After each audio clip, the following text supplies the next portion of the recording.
Hello everyone and welcome back to another episode of the Padel Pulse Podcast powered by TSH Padel.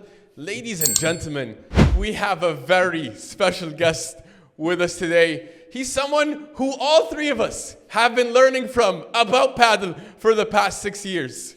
He's always so insightful, so fun to watch. He is the pioneer of Padel content, especially in English. And he's been an absolute force in growing the sport of Padel. He's everyone's favorite Padel coach and friend. He's the Padel content GOAT. Welcome Sven Boele to the pod. Thank you. That's a nice introduction. I never had that before. This well introduced beginning of a podcast. To be honest. Well, yeah, because it's true. Yeah. We absolutely love everything that you do. We've learned so much from you. We feel like we know you too well, so that might be a little bit creepy, but we've just watched so much of your videos. But Sven, we're so happy to have you. This is Padel Heaven. Augsburger has fully arrived. He is the man. He's the man. He's the best player on the left in the world right now. He's walking off like it's nothing. It's so disgusting. How amazing that was. You can tell that you're enthusiastic. You guys are helping the conversation move along, especially in English, which I think is very needed. We have Miguel and Nuno. Welcome David Howe. Welcome Gonza and Nico. Welcome to the podcast. See if I'll sit. Medina Murphy with us here today. Coach Nacho Porto. Vamos. And really, let's start off with what made you fall in love with Padel? Yeah, I think when I was working in a club where to give tennis lessons, so I had an academy in Alphen aan den Rijn. This is in the Netherlands, and they built like one court. And the manager said like, "Hey Sven, can you introduce people to Padel?" And I was like, "Yeah, of course. I will play with them." And I gave like a lot of lessons. So I did like full-time 50 hours of lessons during the week. Wow. And then I started to bring people to Padel, and I was like, this becomes really fun. So I started to introduce everybody to Padel and try to get the court booked. And at that point, I became addicted. I made myself addicted instead of the customers. And that was really funny. So I started to make some... I started to play some tournaments, basically. And that was hard because you had to travel like everywhere because there are not so many clubs at that point. Maybe in the beginning, maybe this was like the 4th club of the Netherlands. So there was one all the way in the east, like really far away. Then I was lucky to have like one outdoor court nearby, one at my club, and then one indoor court with 4 courts that was nearby. You need those indoor courts in the Yeah, Netherlands. you need those, especially in the Netherlands. So then I started to play some tournaments, and that was really fun. Started to play the first league, and we actually like became like champion, and we had to compete against one other club, and we became second.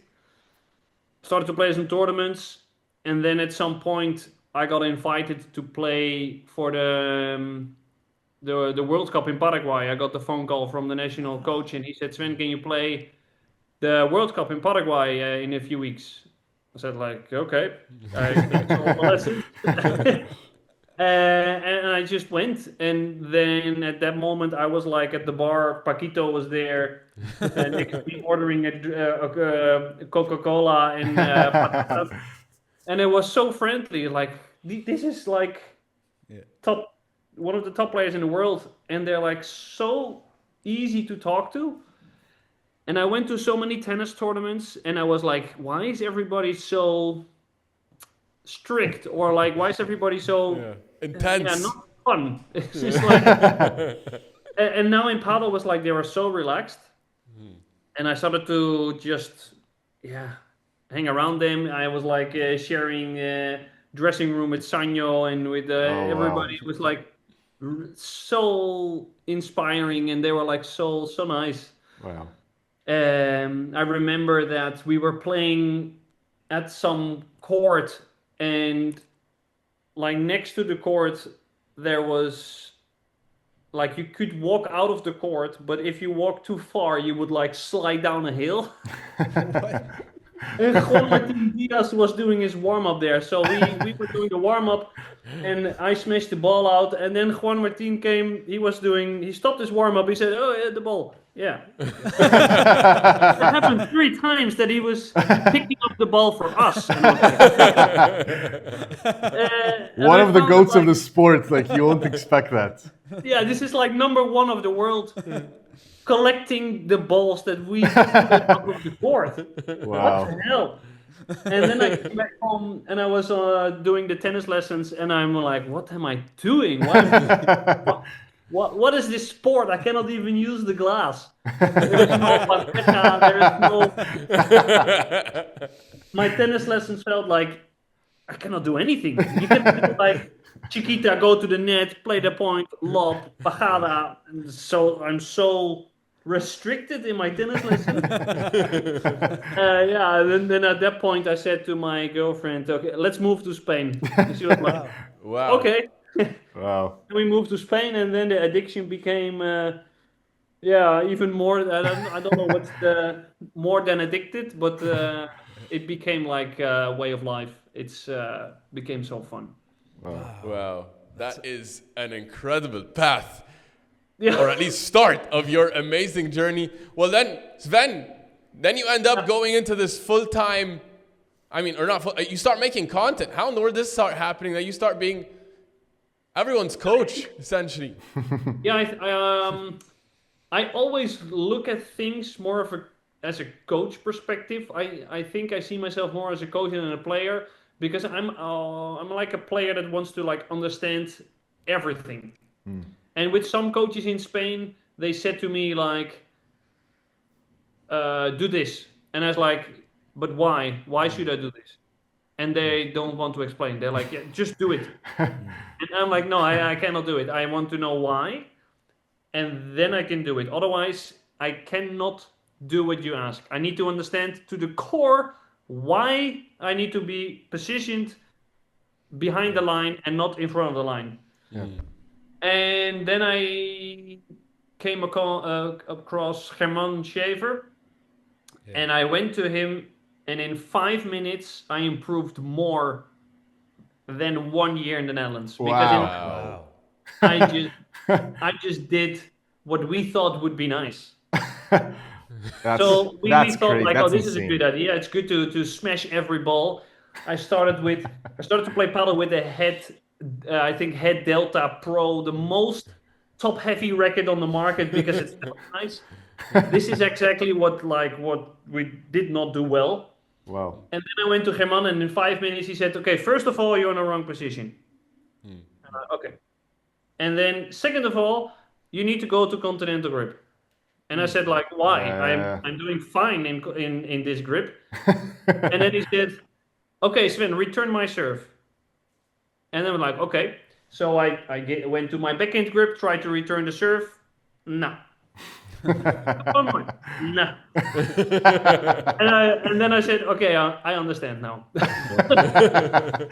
So, and then it was like totally clear, like his ball, his serve had so much effect and good amount of pace that it was so hard to get underneath the ball, that he just, in that way, he explained to me why I had to change my grip.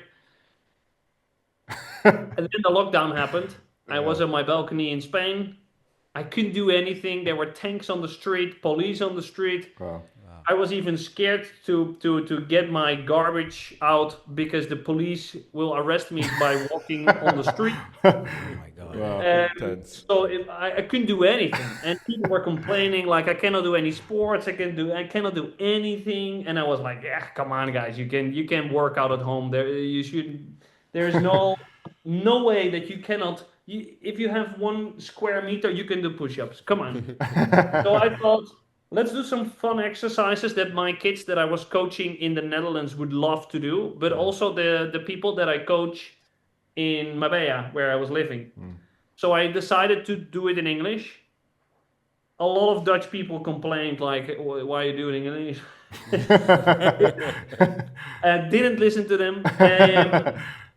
And then the videos, they became yeah, I got like 10K views, 20K, 30K, 40K. I was like, okay, what's going on? I made one funny video that that the ball came in. My girlfriend Sasha was coughing on the ball, like, and so I put like the spray on it to with the dental to neutralize the COVID before hitting the ball and then turn it to the corner. And that did really well. And then because it was lucky that I had a paddle court in my garden. Because basically we moved to Spain and we went to 3 houses. And we went to the first house, nice, okay, we're very good, nice location. Second house, good, nice location. Third one, location is a bit better. It's a bit of a smaller apartment, only 1 bedroom, yeah, but this one has a paddle court. Sorry? This one has a paddle court. Okay, we take this one. I take 1 bedroom over 3 bedrooms if I have a paddle court in the garden.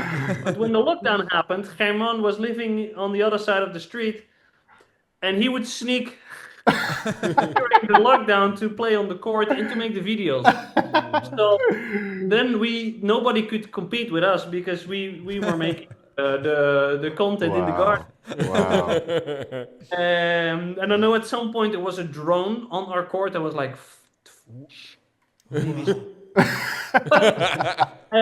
it went well, and then we started to make some content together. It was tough because German is giving a lot of lessons, and he said at one point, Sven, I think you should just make the content yourself, and then maybe we can collab sometimes and sometimes not. We decided to move back to the Netherlands because it was hard. I got like less and less for fewer lessons than I on the court, so it was hard to get enough money. Yeah.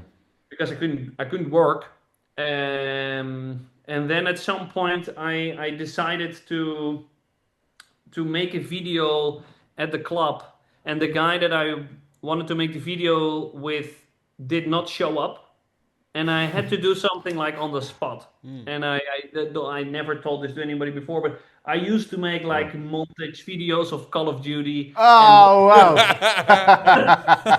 There you go. Yeah, and then I was like, what if I do like those titles, like with 7 mistakes that you make in Call of Duty, but I made them on, and I put that into paddle. So I said like 7 biggest bandeja mistakes, and I just cool. created it on the spot. Yeah. And I posted the video, I was on the court giving lessons, and my phone was like boom, boom, boom, boom. all the time. And I was like, what is going on? And I got like, now that video is on more than 1 million views on Facebook, and I a lot on YouTube.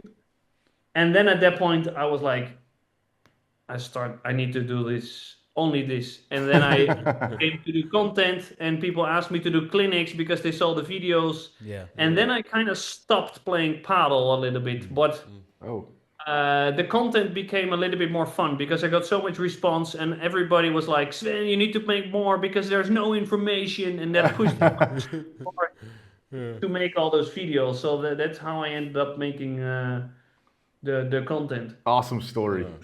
Yeah. So cool. Thank you, by the way, for that, because we wouldn't be here either if we didn't get if we didn't have our dosage of Otro Nivel videos. Vamos! Vamos! Yeah, you're welcome. It's good fun, yeah. Well, and I felt like everybody in the community was also very supportive. I think I started to make videos, and Sandy was like super quick into respond like, hey Sven, this is really nice, I love what you're doing. And I was like, wow, this is another creator that is like positively encouraging me to make videos instead of him being like, hey, I want to be the only one making videos. Yeah. And now everybody's like collabing. I made a video with Everything Paddle before, the last few weeks ago, with Padelable. Everybody's like, let's collab, let's work together. And it's a world that I would really like to live in, because with tennis, it was all very protective. Yeah. Everybody lived on their island, I would say. Something that we call in the Netherlands, like, I am doing this in this region, I am coaching these players, and you have to go away. And in Padel, everybody's like, hey, let's collab, maybe.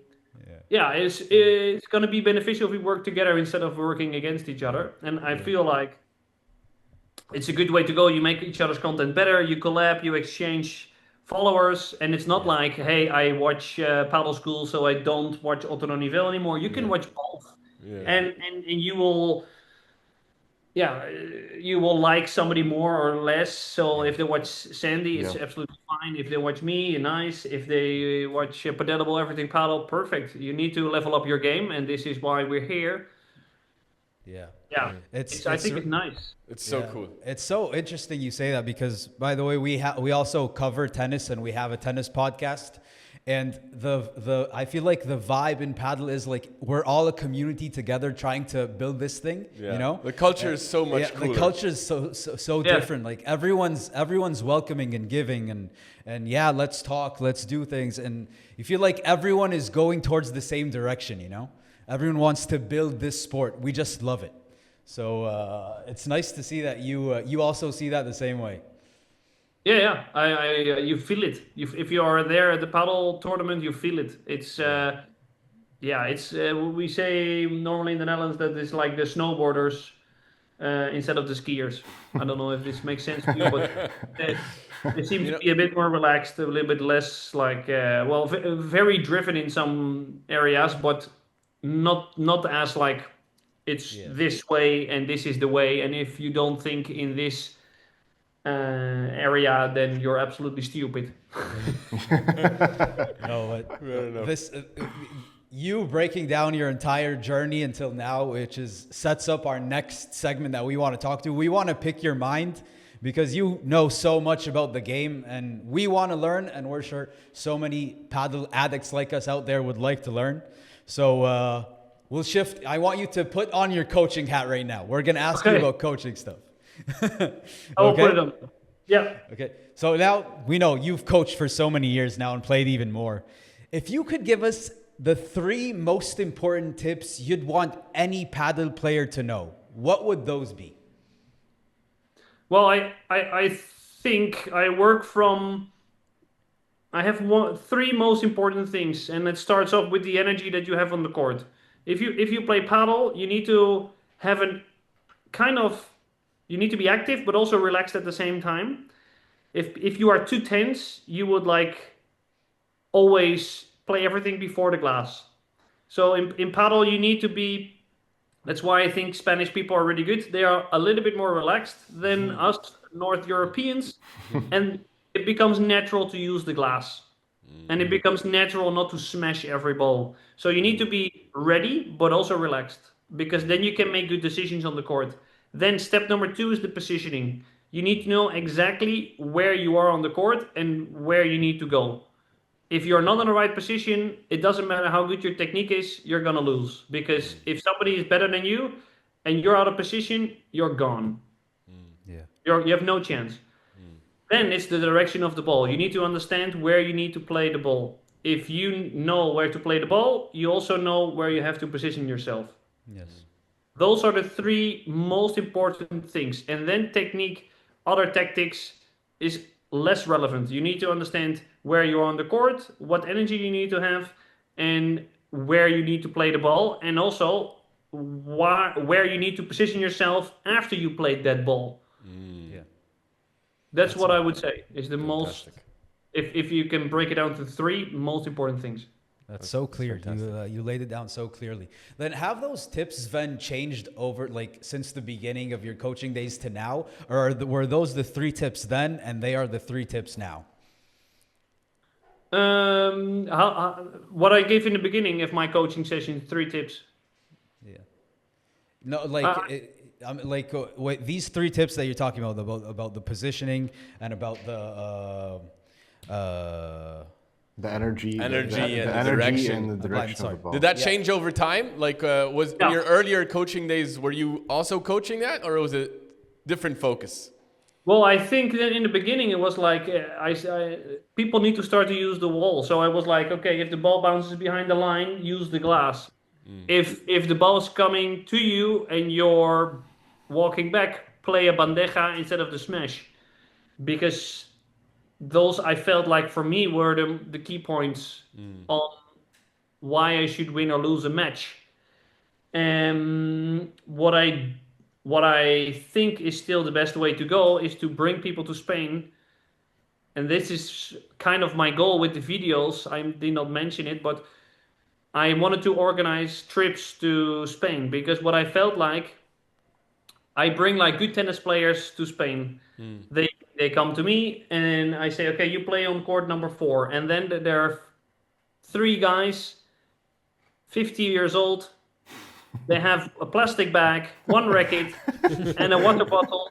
They have pancake grip. And every guy that I put on the court is like, Sven, are you sure these guys can play? And I say, can you ask me the same question in 1 hour and a half?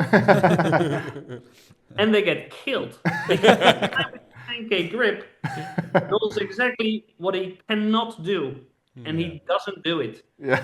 He just plays slow. He doesn't give a bounce away. He just plays 25 lobs in a row. And everybody that's coming from tennis is gonna struggle. And this is the number one thing that helps you to understand the game. I can give you 20,000 lessons, but if you are on the court with 3 guys with a plastic bag, you're gonna. And I think that's the most important thing to learn. So that's why I wanted to organize the trips. But those were the tips in the beginning, like use the glass, slow down. And now I felt like, okay, it's also the energy, because some people are like pumped up. They are ready. They are tennis players. They're like, okay, I need to return a fast serve. No, you don't. You need to slow down. Then it becomes way easier. Yeah. So Calma. It changed over time. Yeah. Would those be the 3 foundational skills you believe any top player has? Or are there others? Like top players have 3 others that you would consider even more important?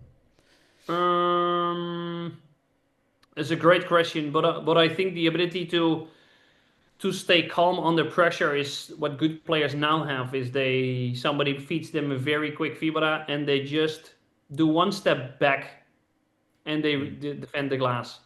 That's a difference, because like now the players are starting to know, okay, I have to. Good players will think about the second bounce a little bit more. So where is the ball ending up at the end, instead of where's the first bounce going? Yeah. And they are able to play the vibra in a way that the ball ends up very close to the glass in the center or close to the glass.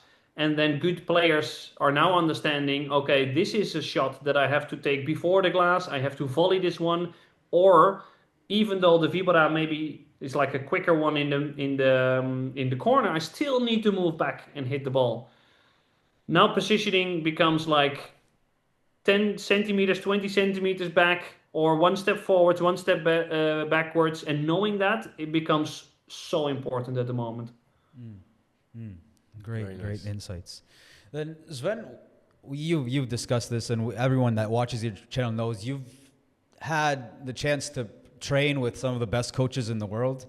Are there any pieces of advice that you're like, these are the best pieces of advice I've gotten from them?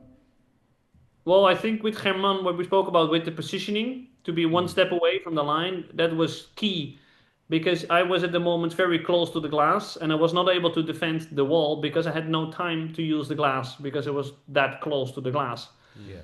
Which was an eye-opener. And also the grip, that if you have time, you can change the grip. If you don't have time, play in the continental grip. That was very, very insightful.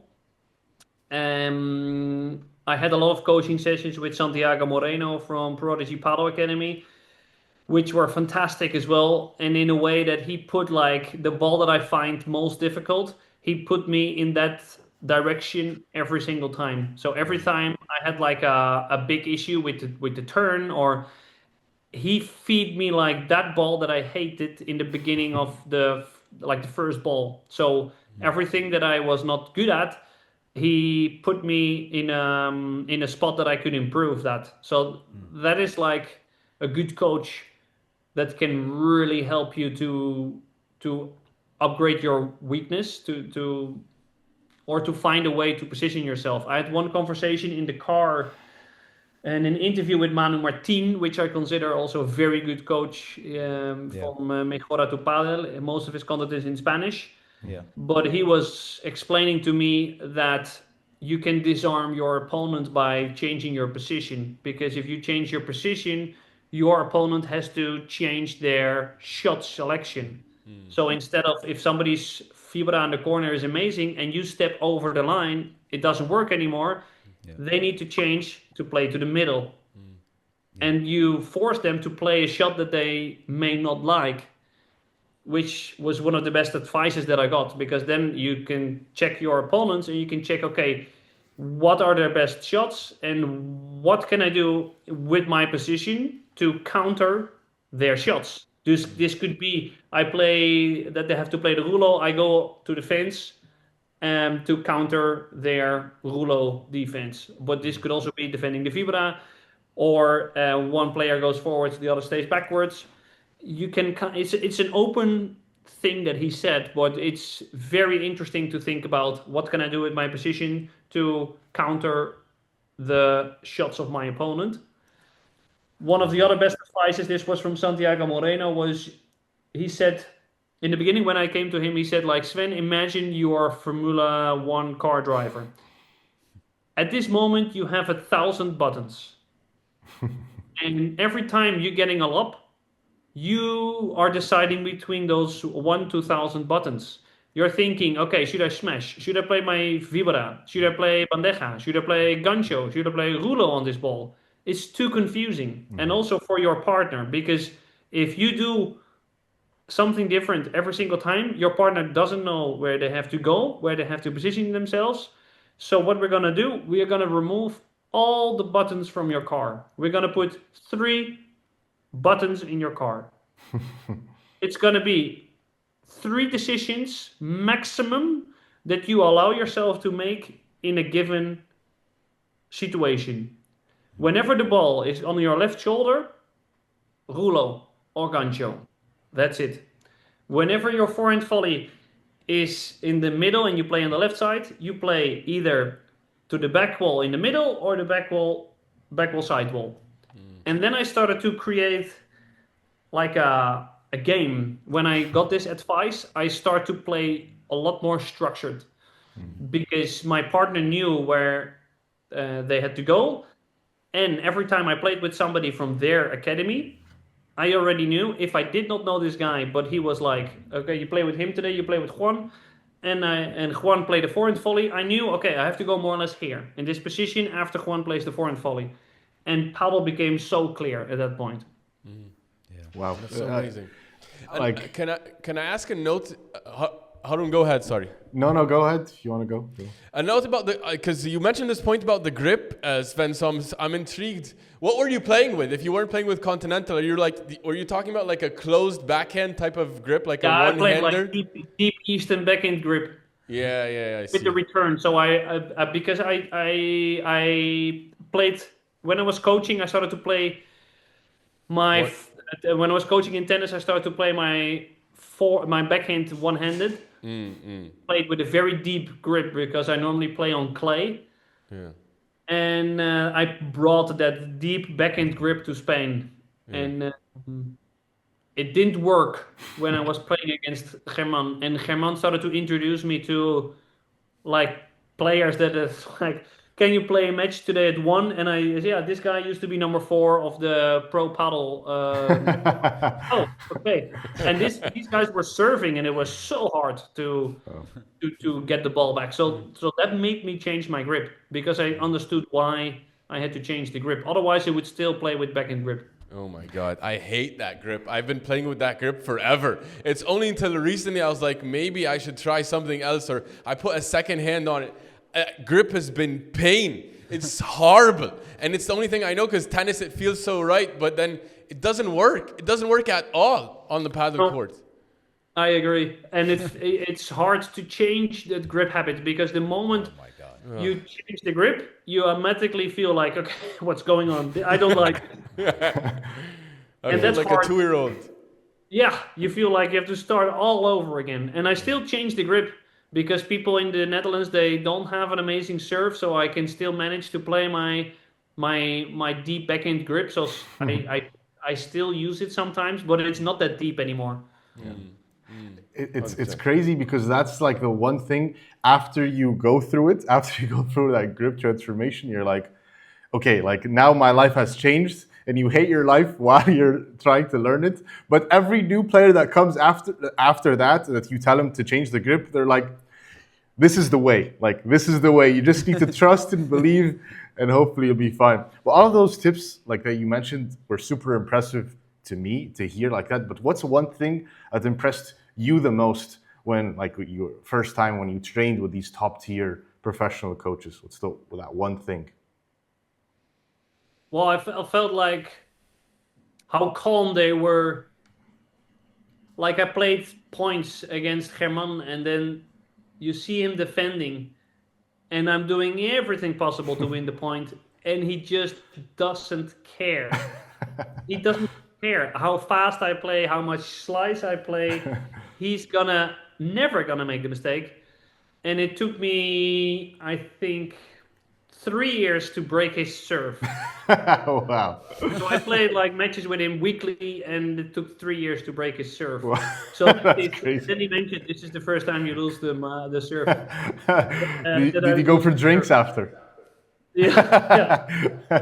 But at that point, he was like so good in defending that I totally understand why I had to play in that way. And I remember that I played one tournament with him in Los Granados, like in the middle of Puerto Banús in Marbella. It's I was playing against one guy that played the World Padel Tour, and he was playing with a guy with like super pancake grip. And we won the first match, and we were losing the first set. And I was playing the guy with the pancake grip. He was playing forehand volleys with with Western forehand grip. Everything Western forehand grip. So he was playing this.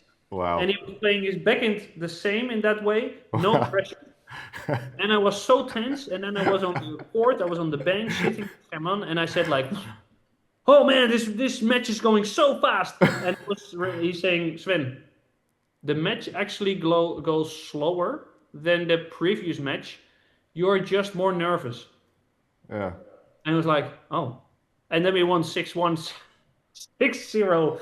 Oh, Something wow. like this, because I relaxed, and then felt like we could beat them, and we just won second, third set. It was like, I understand now. It's crazy. Were you at the time like rushing, also taking things in, like before the glass? Like, was that something? Yeah, that's something that makes you feel super tense. Like at least on the lower levels, indeed the point finishes super quickly. You return it to the net, or then. Like, and your ego gets crushed, because it's like, how the hell am I losing to this guy with the pancake grip? If I lose this, I'm gonna jump off a bridge, because this is not okay. This is how I felt on the court, and then your ego is gonna be crushed, because if I was like, if I play tennis against this guy is not going to win one single point. But it's not tennis. It's a different sport. And if this guy does not make any mistake... It's crazy. Just watching... Also, me, even like when I just got into the sport, watching players like, wow, these geezers, these old guys with pancake grips, and they look like they don't know how to play. I can take them. I can smoke them. I'm in the court. I have no idea what's happening. I just got chopped by these geezers. Yeah. Like crazy. It's the best lesson that you can have. Yeah. The ego, I think it's a very therapeutic, transformational lesson there. It gets smaller and smaller, because I think at some point I was in Spain, and the coach... I made one video with him, I think it was Oscar, but he was a very good coach, and he could only speak in Spanish. So I was listening very carefully, but he was showing the technique as well a lot. So I was watching what he was saying, what he was kind of performing, and that helped me a lot. And at some point he said, can you warm up with this guy? And there was a kid of 14 years old came in, and I was like, why should I warm up with a 14-year-old? And then I played with him, and it was like, oh my God, I should ask this guy if he can warm up with me. And then I was like, okay, I'm now at that point, I think 26, 27 years old. I was like, in no way that I'm going to commit to play FIPS everywhere in Europe, because guys are gonna play. No chance. No chance. You knew it was over, Sven, when you practiced with a 14-year-old. Yeah. In Spain. I have no video with him, but I think he was high ranked. So you have 14-year-old kids and you have 14-year-old kids, but you can see he was warming up. I played one lob and he was like immediately like in this shape, and it was like, oh, whoa. Yeah, that was something different. That was something. You know, when you're not exposed, I guess, obviously being in Spain, being in the heart of all the action where the top tier players are, but you believe, like, if you probably go to a place far away, wherever, that isn't exposed to that level of paddle, they probably think they're amazing, like the best player in whatever country. Yeah. And it's such a false narrative, like thought, like it's not true. You stink, by the way. You stink. This is the only thing that I think is negative from paddle. That everybody that is like highly ranked in their country, they think they are the god. And this needs to stop, because you are nobody. I was training in Spain, and the coach said, yes, Chippy is gonna join the lesson today. I was I didn't know Chippy, so I was like, hey Chippy, I'm Sven, nice to meet you. And I was like, Chippy, I don't know who Chippy is. And I started to play. If the coach put me on the net in the beginning, I more or less know it's a reason that he puts me on the net. Because if I start playing defense against those guys, it's not going to be a good training session for the guys, because I don't get any ball back. So I trained with him, and I was like, I think this guy is pretty good. But he seemed like so normal that it was like, yeah, this is like a decent local player. Yeah. I start to watch the World Padel Tour. I see I'm a Chippy quarterfinals.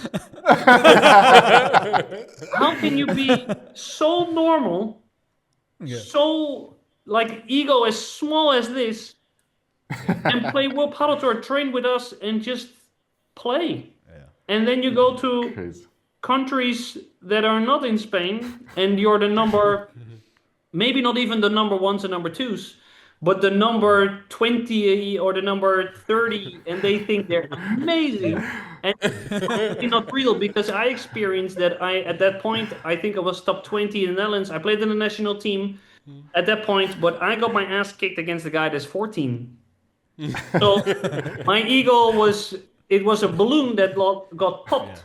And if you don't get your balloon popped, it becomes a bit of a struggle. And that balloon, that ego, is going to make you smaller. It's not going to help you, because if you think you're already amazing, or you are at that point where you can beat everybody, it's not real. It's not real.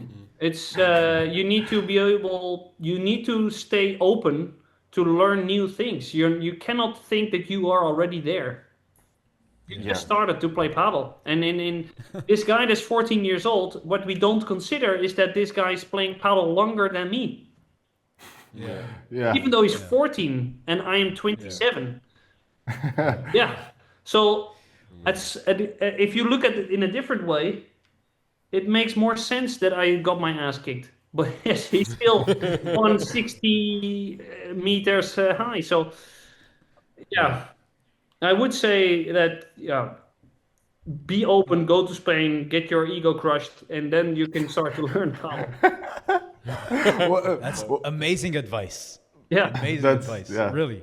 Go advice. Well, can you tell us more about some of these attributes that you learned from all these high-level coaches that you incorporated into your own coaching to be a high-level coach yourself? Yeah, I think decision-making, to do a lot of things in decision-making. I think when I I started to play tennis from a young age, so from 6 to 13, then I stopped playing tennis. But everything was so technical. This is also the problem of the Netherlands, that there are a lot of coaches that only think in technique. So the running joke of the Dutch players is like, okay, which perfect technical player is going to join the tournament this time? Oh, it's him. And they don't know where to play the ball. When I was in Spain and I was playing with good coaches, it was all about where you play the ball, where you're going to position yourself. And that made like so much more sense. And I think it flipped. So in the federation in the Netherlands, we start to warm up, then we do the technique, then we do the tactics, which makes total sense and I think is a good format. But now it flipped a little bit where we had to play some points. And they say play the volley in the middle, and the volley in the middle, I played the volley in the middle, but they played a lob over my head, and we lost the net. And then they start, okay, Sven, every time you play the volley in the middle, you lose the net. So we need to work on your technique to get this volley with more slice, or we need to change your decision making to play your forehand volley more on the service line. Because then the ball rebound is not that much. So let's do one drill with the volley. Good. Okay, we do a drill with the volley. Boom, boom, boom, boom. Okay, you got it. Now the second bounce was close to the glass. Now we play the match again. Okay, now you volley the ball into the middle and then in the open space. And then the point starts. So it was a lot of restrictions that they gave. Always start in the middle, then the open space. And I started to play so structured that I was like, why did I not do this in tennis? I was so focused on just playing shots and not thinking about the tactics so much. Yeah. Of course, there were a few tennis coaches in the Netherlands that are good with patterns and stuff, but the patterns that you start to learn in Padel, if you apply those patterns and you become that invested in patterns and you put that into playing with tennis, you're going to be so much better. Amazing. That's so good. Well, I want to ask you something about the Padel myths. So are there any famous Padel myths that need to be debunked right now? Famous Padel myths? Well, I think always slowing down in defense is not necessarily the thing. I think a lot of players, they try to slow down in defense. And I think you need to mix up the speed. Yeah. What I think is a big myth is that you need to play the lob to relieve the pressure in Padel. I feel like this is something that is discussed a lot. And then we look at pro Padel players like Cuello and Tapia and Galan and Chingotto, and they can play lobs when they are in trouble. Yes, that's true, but that's another level. We need to consider that. So I would say lobbing under pressure, you should never do. It's not something that you need to do to create time. This is absolute nonsense. And then in defense, now it's okay to play a bit faster. It's okay to step in and block. But you need to consider that Padel is changing and that it's not the same as it was anymore. And some coaches in Spain and Argentina are still giving you lessons in a way that it's like the game was played 10, 15 years ago, like a bandeja. Bandeja does not exist that much anymore. So maybe is it a banda vibora or a vibora now? Well, I think like everybody does a little bit of a hybrid. So then it's like bandeja or vibora, but it's so difficult for many players to have two. So to have a bandeja and a vibora, for me it makes more sense to do only one. And this is like a hybrid version. I would probably give some backspin and I will probably give some side spin, and this is totally fine. It's never like, I think we're so strict on the vibora you hit like at 3 o'clock. Yeah, maybe somebody hits it a little bit slower at 4 o'clock. Somebody hits it a little bit more side spin and more downwards at 2 o'clock. Let somebody have their own technique. Find your own technique. This is why I started to work and train with German, because he was saying, Sven, we are going to find your vibora. The perfect technique does not exist, and too many players are focused on playing paddle in the most perfect technical way possible, and this is so useless. It's a waste of your time. Wow. That's amazing that you say that. I love this piece of advice. Too late for me. I was once Yeah. I was once training with a Argentinian coach, and so there were other people with me during the training session. And one guy kept asking him, like, in the bandeja, where should I make contact exactly? And then he was focusing on all the small details. And he would look at him and say, just hit the ball on the other side of the court in the place where it should be, and that's all I care about. Yeah. Don't tell me about how to hit the ball. And he was very aggravated by the question. And I didn't understand it then. Like, I understand your point, but also he's asking about the technique because the technique's important. But he's like, I don't care about technique. I just care about where you hit the ball and with what speed and just the positioning, like you say. Exactly. This is, I think, good from the Dutch Tennis Federation that also have paddle, is that we're teaching people that the result of the ball is more important than the shape of the technique. And too many people are overcomplicating the shape of the technique, or they work on the shape of the technique because they think paddle should look in a certain way. So that you play the vibra, you need to hold the racket behind the head, but you can see the feedback is higher, and maybe somebody else is lower. For instance, Theo is very tall, Cuello is very tall. They probably hit maybe the vibra lower instead of higher because they're taller. So there are so many variables where you are positioned on the court, where you need to play the ball, where your opponent is positioned. If they're moving, if I play against Cuello and he's moving in all the time, I will probably hit the vibra higher because I need to aim on his feet. So so many people are so worried about so many aspects of the technique that they cannot play anymore. They overcomplicate or they overanalyze the technique.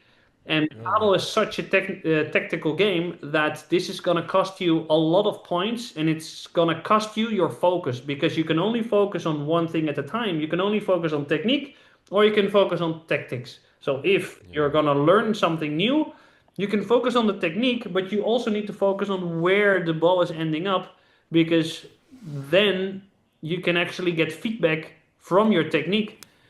If the ball is going against the glass, maybe you need to hit the ball higher. If you hit the so it's as easy as that. But you need to look at the result of the ball. So I think maybe the biggest myth in paddle is that your technique needs to be good in order to play paddle. And that's not the point, because I struggle to play with people with a pancake grip, as we discussed. It's the only thing, you have less options. So if your technique is not that good, you have less options. But if you're knowing with fewer options what you need to do, you can play very good paddle. That's crazy, Sven. I love this advice so much, Haroon, because I'm cringing at my mentality when I was starting to play paddle. So obsessed with technique, so obsessed with hitting it the right way, and then smacking the vibra or the bandeja into the net because I wanted to do the right technique every time. And how useless was that? Man, where were you, Sven? Well, I think it has something to do with one of the most important things is internal focus or external focus. I used to work with a lot of tennis coaches, and some of them, they gave me too much information about my swing, and they made me too aware of my swing, which ended up me making mistakes.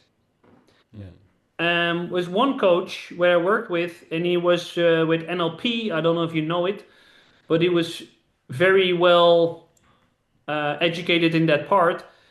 I think it's neuristic linguistic programming. So he found a way. Natural language programming, is that what you're referring to? Yeah, linguistic programming, but I don't know with the N. Yeah, natural, I think. Yeah, I think so. Like it, which is a super tool to coach, but he was teaching me to think in an external way, and he programmed my brain to play an external, because he said the moment you think about your swing, you play like way worse. He feed me like I remember this to this day. I know exactly the court. He feed me like a low slice ball on the tennis court on clay. And what I always did is that I got my tennis racket and I played with a lot of spin, and I started to jump the ball over the net. So I wanted to, with my jump, I tried to get the ball over the net. But the ball, my contact point was incredibly low. So this made no sense at all. And then he said, Sven, you made a mistake. What went wrong? And he said, yeah. I said, well, first of all, I was trying to jump the ball over the net, which made my contact point a lot lower. And then it became much harder to get the ball over the net. And then I felt like I used my wrist too much because of the jump. And that's why I made the mistake. And he said, Sven, do you think what you're saying could be complicated to understand? Yeah, I think so. And he said, what happened? You hit the net. Okay, play higher. Yeah, that's it. So he put the cone deeper into the court, so I would end up hitting the ball higher, and I learned to play softer. Then we started to work. I said, I have no kick serve. I cannot do the kick serve. And he said, okay, Sven, we put the umpire chair here in the tram lines with the bounce. So you hit your serve, the bounce has to hit the chair. I could do the kick smash instantly because I was like forced to aim on the chair and to hit high on the chair because those chairs are high.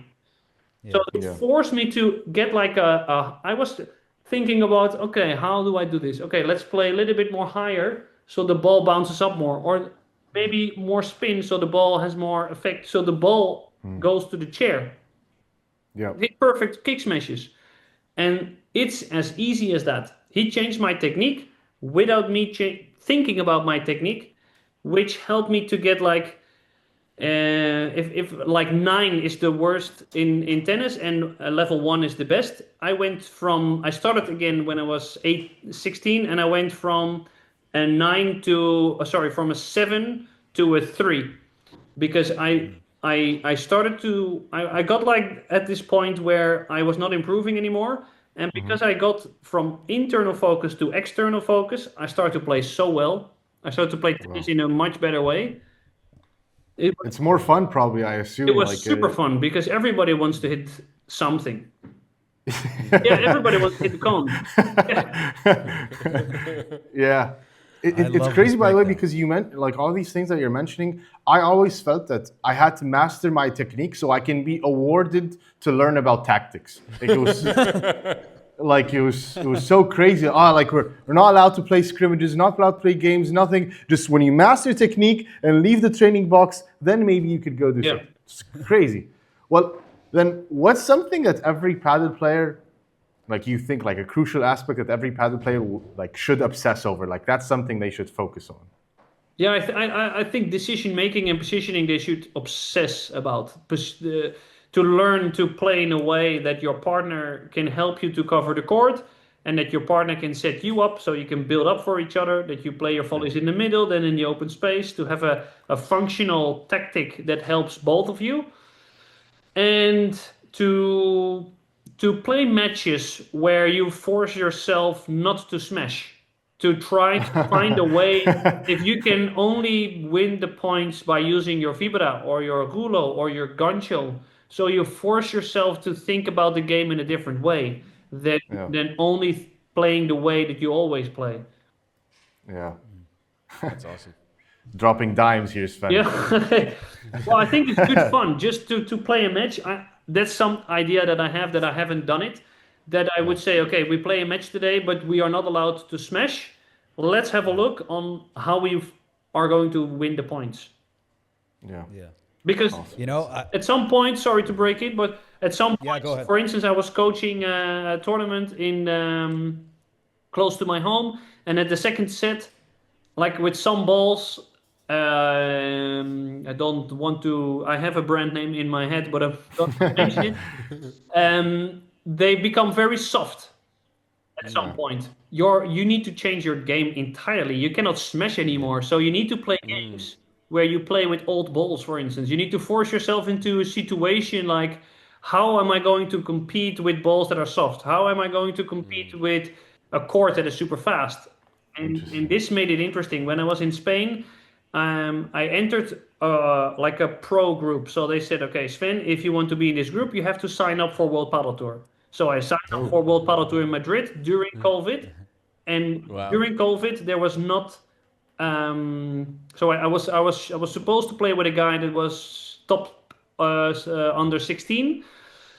Maybe because of his ranking, we were allowed in the tournament, but everybody was forced to win the point in 3 shots because the coach said, we're going to prepare for World Padel Tour Madrid. We are not allowed to make more than 3 shots because we're playing without air conditioning. It's not allowed during COVID. And we're playing indoor. And we're playing in Madrid. So the balls are going to fly. So I don't want to see bandejas. I don't want to see fibras.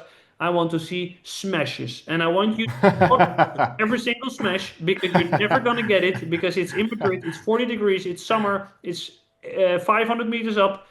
You need to block it. And then you're forced to play a game that you need for next tournaments. And it's really, really interesting. Super interesting. Yeah. You know, Sven, about that point about restrictions that you're talking about, I remember I was practicing in one of the academies I was practicing in, and there were lots of these restrictions. And to me, whenever I'd see how many players would complain, like, this, you're making us, we can't do this, we can't do this, we can't do that. I'm like, that means that the training that the coach is making us do is actually working because we're all doing things we don't want to do. You're putting us in an uncomfortable spot and we go away from what we're comfortable with. And then that's where all the growth happens. Yeah. And also this is also a mental thing that when we were training in Spain, we were training it in the summertime at 1 o'clock. 40 degrees because you're used to the heat. You're used to play with conditions that are extremely harsh. So every time that is colder, it's like you have extra air. When you're playing with those restrictions, it upsets you and you need to reinvent yourself to become calm and try to win the point without your best shots.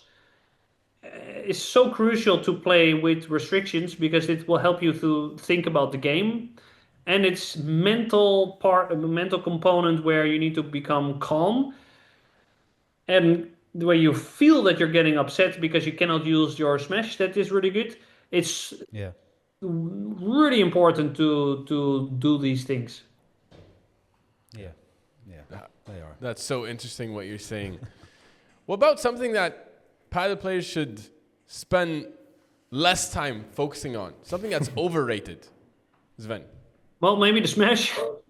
If I make a video about the smash, it gets like 10 times the views as a normal video. So if I do defending the back wall, nobody cares anymore. Nobody cares about the back. And I think this is something that you have to get very good at. Let me ask you this question, Sven. Sorry to cut you off, but this is a debate that always keeps on happening. Is it the smash versus the lob? Where do you stand? The smash versus the lob. The lob is more important. I actually think that the most important part of your game now is to play more offensive lobs and volley lobs. This is what I'm hammering on at the moment. Or playing lobs when you're close to the service line instead of when you're with your back against the glass. Because opponents get time to play a smash. And of course, their smash gets better. But maybe we need to work on volleys because then you get more smashes. Okay. Yes. That's gold. Then, I mean, I love listening to you talk about the tactics, Sven. You know, and we have a lot of people watching us who care about winning matches. Yeah. Any underrated tactics to win paddle matches? It's easy. Yeah, well, soft in the center. Scoring soft is one of the things that I mention a lot in videos. That slowing down with the volleys, playing to the fence, completely underrated, and shots that are not being performed enough. We need to play more to the fence.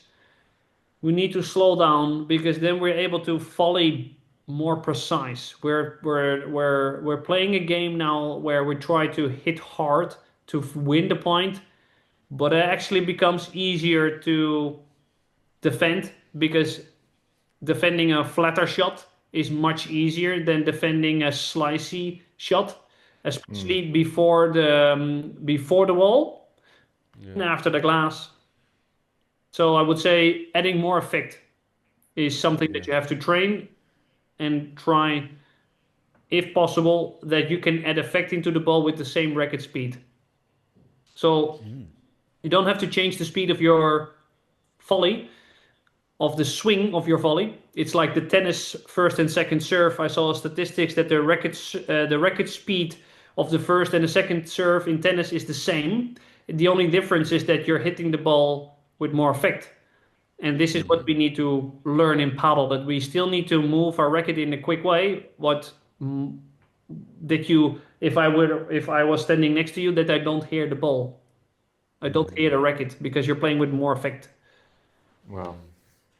Man, I would be world number one if I was listening to this 7 years ago. You can actually perform those things, yeah.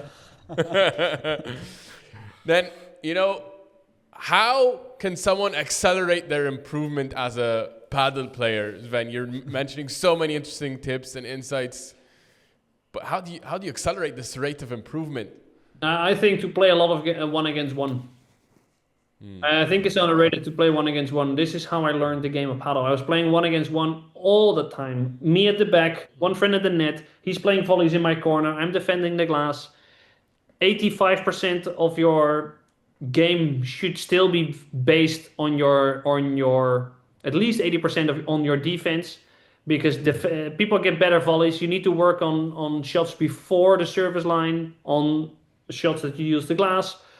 If you become very comfortable at the back of the court, you're still able to maintain a certain calmness, because when you are at the net, you don't necessarily need to finish the point, because if you don't lose the points at the net, you can still get back and get to the net after you are in defense.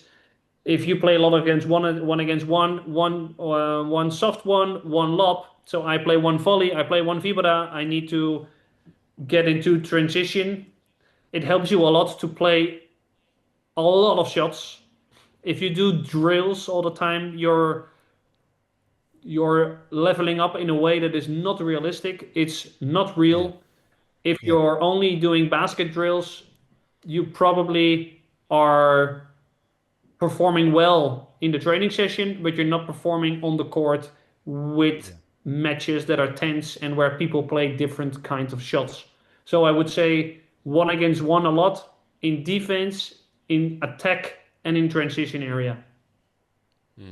Incredible advice. Incredible advice. Gold. It really is gold. It's really gold.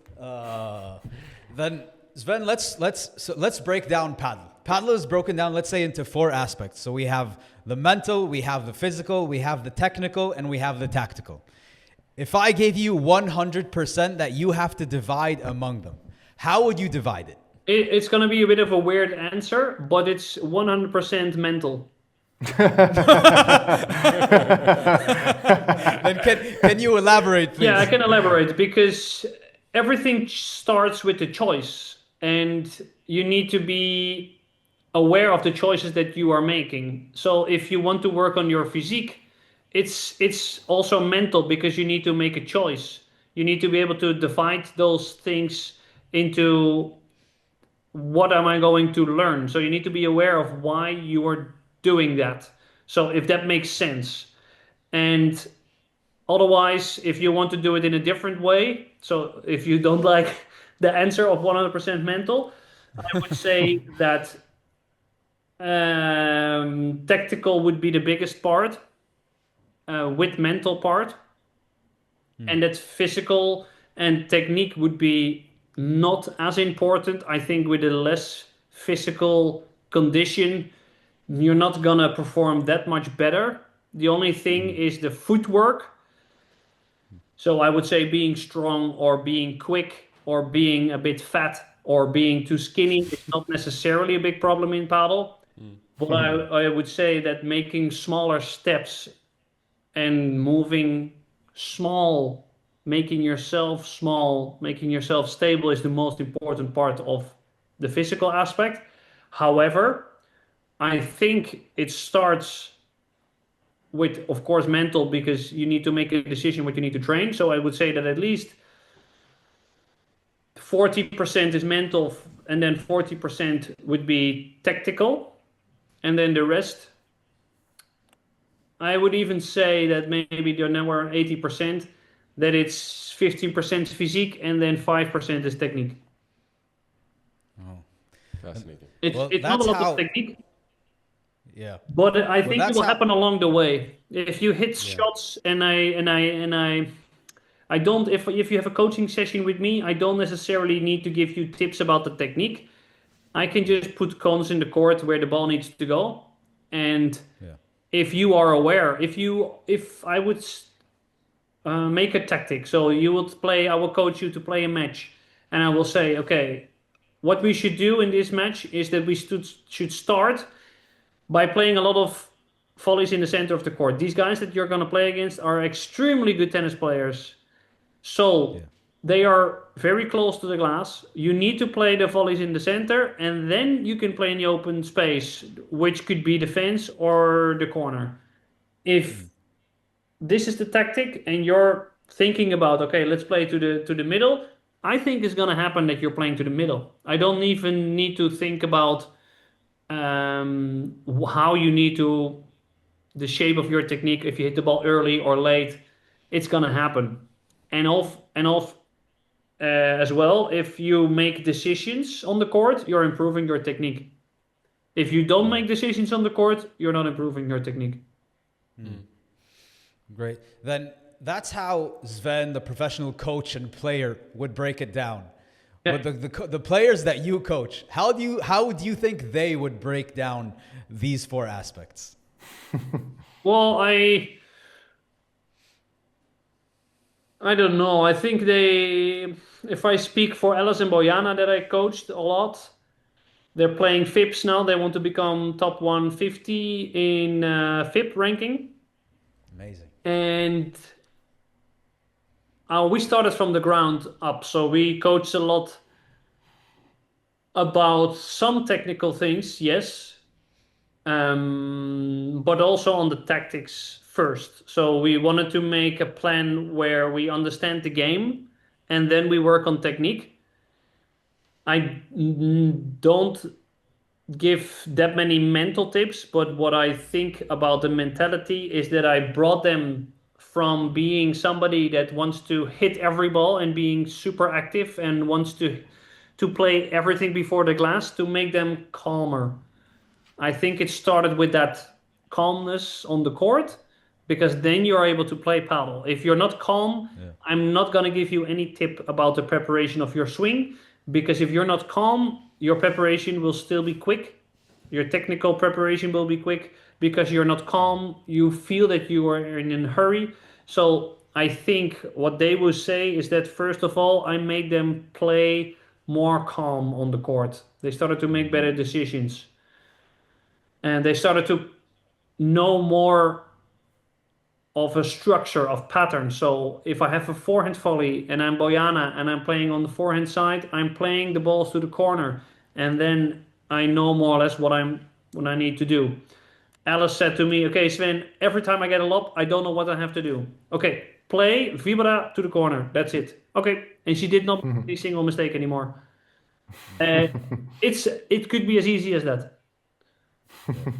But it's such a great moment for you, probably, when you get someone to graduate from blocking everything before the glass and then allowing it to hit the glass and play your way. It's so satisfying. Like, if you can just break that wall, once you break it, it will be so much better. Yeah, that they are. Yeah, I think everybody gets like so happy once they use the glass, and it gets like a rush of adrenaline. It's a really fun thing to experience. That's what I had with lessons. So when I did we did it in the beginning, and then it was always like 5 lessons. So 5 lessons in a row. And one of the first things that I did with them was understanding the glass, because I wanted them to understand that they have a second chance. That is actually easier to use the glass, because if you think about it in this way, if you use the glass, there are 3 things which are very important. the ball gets slower when you use the glass. So that means less stress. It's not going to go quicker after the glass. It doesn't go that hard. Only if you do like a kick smash very close to the glass, then it will go quicker. But the ball will slow down after it hits the glass. So it actually gets easier. This is what I explained to the people. Then your contact point will be much higher. Because if you take it before the glass, your contact point is going to be below the net. Mm-hmm. If you take your shot with the glass, you have a higher contact point. So you can bring the ball down as well. You can. It's not like you need to play the ball upwards. You can actually play the ball downwards in some cases. Yeah. And then you have more options. If you use the glass a lot, it would be a surprise if I change, if I play before the wall. But if I'm playing everything before the wall and then at some point I'm using the glass, I give my opponent more time to respond, so it's not necessarily a surprise. So if you think about those three things, I think it becomes easier in your mind to learn the glass. And also those three things I tell in a way to the students to get them a little bit more relaxed. Because the moment they start to use the glass, they never use the wall or the corner, they get stressed. So if you use the corner, for instance, ladies and gentlemen, the ball is bouncing on the wall twice. So it's easier. It's going to be even slower. Oh. Yeah. If you think about it in that way, you can really get the pressure off in learning the glass. Yeah. That's really cool. I appreciate that. Do you think of player development in phases, Sven? Yeah. And what would you say are the keys to improvement in each phase then? Yeah, I think it all starts with you're playing the game and you're hitting every ball before the glass. This is phase number one. You're trying to hit every ball. You're smashing everything. You're just doing the smash. You're not doing like a bandeja or anything. And then you start in phase two where you're like, hey, maybe I should slow down a little bit. You're starting to play everything soft. You're letting every ball drop. You're using the glass on every single ball. And then you're like, hey, maybe I should not play so slow all the time. And maybe I should not take every ball before the glass. And you get like in phase three where you're like, hey, I can play this one quicker. I can play this one with the wall. I can play this one without the glass. Okay, nice. And then I think in phase four, where it starts with, hey, I can change my position. So when my partner is playing the vibra in the corner, I can position myself very close to the net and I can tap it out. Hey, whenever this guy is playing super quick vibra, I'm just going to go close to the net and block. And I think that's the final stage. Yeah. I'm seeing myself go through that. Yeah? Like, oh. I don't know if I reached that level yet. Yeah, which stage are you? Are you still in 1 or in 4? No, I think I'm trying to go to the last stage. Like, so when we play, and then like, because Yusuf is also trying to, he's also trying to improve his game as much as possible, Smail and Yusuf. But Yusuf is trying to become more and more consistent. And Yusuf is trying also to crush those V-boras as hard as possible. So I'm trying to take these like exercises where, okay, I want to go block it a bit at the net. And when I do, to me, the point's over. Like I achieved my goal. Yeah. That makes sense. That makes sense. I'm moving there, moving towards that. Okay, I block a bandeja, V-bora, whatever, and the point continues. Yeah. And also then you understand, okay, which moment should I go? I think with Alex that I'm coaching now, we're like, okay, now we're going to play like stage 4 quicker lobs. But on which lob you're going to go and block it? On which lob you're going to go and stay? Are you going to play quick lob cross? Are you going to play quick lob straight? Or you're going to play volley lob? Is this something that you're not even using the glass, not even playing the half volley? Is this something that you step in and take it straight away? Yeah. This is the final stage, and it becomes really, really interesting. And something about your vibra, or the something that you mentioned about the vibra was also funny. I think once that I was at Prodigy Padel Academy, and he said, Sven, your vibra from all the players is the best. Oh, nice. But you also miss the most. So it's like, okay, yeah. And I think this is the thing that you, at stage 4, you become somebody that with a consistent vibra that you just not miss anymore. You not want to crush every shot. Yeah. No, it's something like I feel like I've, sometimes there's this enlightening thought in your mind, like that transition area between we're usually fixated on, at the net or at the back, but that transition area, if you can master that area, you change the game completely. You make the game faster when you're defending on them, and now you can take over the net. It's, to me, like that transition area that you're talking about, like the blocking the vibra, it happens from the transition zone. And once you get into that phase where, okay, I'm using the transition area so comfortably, you reach a completely different level with your game. Yeah, totally agree. Yeah, I think we often speak about no man's land, like not be there. Like Cuello plays there all the time. He lives there. Yeah. He has a house in no man's land. And he does really well in no man's land. So it's not necessarily that you cannot be in that transition area or in no man's land, but it's only no man's land if you don't know that you're in no man's land. Then it's no man's land. But if you are there with purpose, it's actually transition area, and it's a very good phase to go. Yeah. I like because when you were talking about the phases of the evolution of how we play, and then no man's land in the beginning, it should be called no man's land, for example, because you require lots of technical skills to be able to block the volleys from the transition zone. And then, okay, now you've upgraded your game, you've moved on to the next phase. It's no longer called no man's land. Yeah. It's now called transition area, and this is what we do in this space. Yeah, exactly. If you cut like everything down in 4 phases, you can just say, okay, this is where you cannot enter unless you're phase 4. Yeah. That's it. Yeah, exactly. Or if somebody has like super volleys, you will say, okay, maybe you can go in phase 3, but not before. Yeah, and that's crucial. Yeah. Then you're talking about the importance of competitions, Ben. Then in these phases, how important is competition, and when do you think it should be incorporated within each phase? You have to compete. Yeah, I think people should start to play a match like in 5 minutes.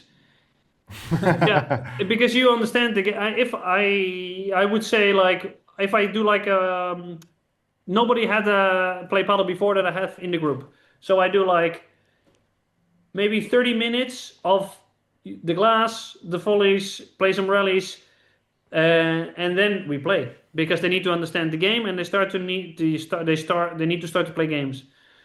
And then becomes very important. Everything Padel made a video about this recently on his reels, and he said like, I made what he said was brilliant because he said like, when I was coached vibra, so Sven coached me to do a softer vibra in the middle. If I play against guys that are better than me, I'm not gonna play that soft vibra in the middle because I will be a bit too scared to play that shot. I would not be in the position to play that shot. I would rather play some guys below my level. So the thing that Sven taught me in the lesson, I can actually incorporate more. And then I put that shot into a more difficult game and then against better opponents. Yeah. This is something that is crucial. If I play against guys that are not my level, like below my level, I try to do more things that I would like to improve. I will try to put myself against better tennis players than me. I will try to put myself against players that are worse than me because I can incorporate more chiquitas first when the guys are worse than me because I will win more points. And then I will try to put it into practice against guys that are better. And I don't want to win any friendly game. I don't care. I don't care. So then I learn a lot quicker than most, in my opinion. Yeah. It's such a big mistake. I feel like I would make this mistake all the time. Like I'm playing a friendly match and I care about winning in the beginning, for example, when like I should have let that ball hit the glass. Who cares if I'm down love 30 in this random match? Yeah. Like learn how to play the glass. Yeah, exactly. So, you need to play in a way that you need to, and also in tournaments, Like, for instance, if you're scared to play the vibra, if you're going to play a tournament and you're avoiding the vibra and you win, oh my God, what are you doing? Yeah. You should have just made some mistakes. Because do you want to go here or do you want to stay in basement level paddle, or do you want to go through the roof with your level? You need to. It's like when people play against one of their best friends, they need to win. The ego comes up, and the ego needs to be popped. You don't need to win against your friends, because if you start to become somebody that is performing the shots that you need to perform in a few weeks, your friends cannot even compete with you anymore. You don't want to play against them anymore because you're like much better in a very short period of time. It's actually holding you back if you want to play to win. I think also Sven, like Nacho, Coach Nacho Porto also was telling us about, like, there's something dark and deep that players have about the competition. Like, there's saying people are traveling across cities, across country to go to play in some competitions, and they need to win this random tournament that they're playing instead of like, and they're not doing it in the right way. But it's funny that you mentioned that. Yeah. Well, something about paddle that I don't think everybody, only the elites, the people that are very knowledgeable about the game like you understand it, but it's a team sport. So how do you think that team aspect in paddle should be coached? Well, I think, first of all, you need to, if you have a coach, this is great, but most of the players don't have a coach. You need to ask each other questions about what you need to say to each other. And I don't think this has been, nobody does this. So if, let's say, I make a mistake, what I absolutely hate, if somebody says to me, "No worry."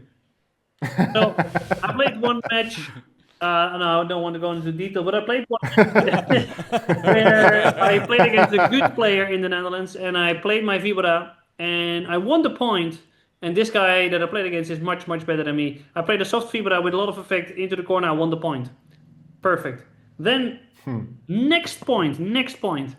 I play the same vibra, but I play it quicker and I make a mistake. Why the hell am I playing?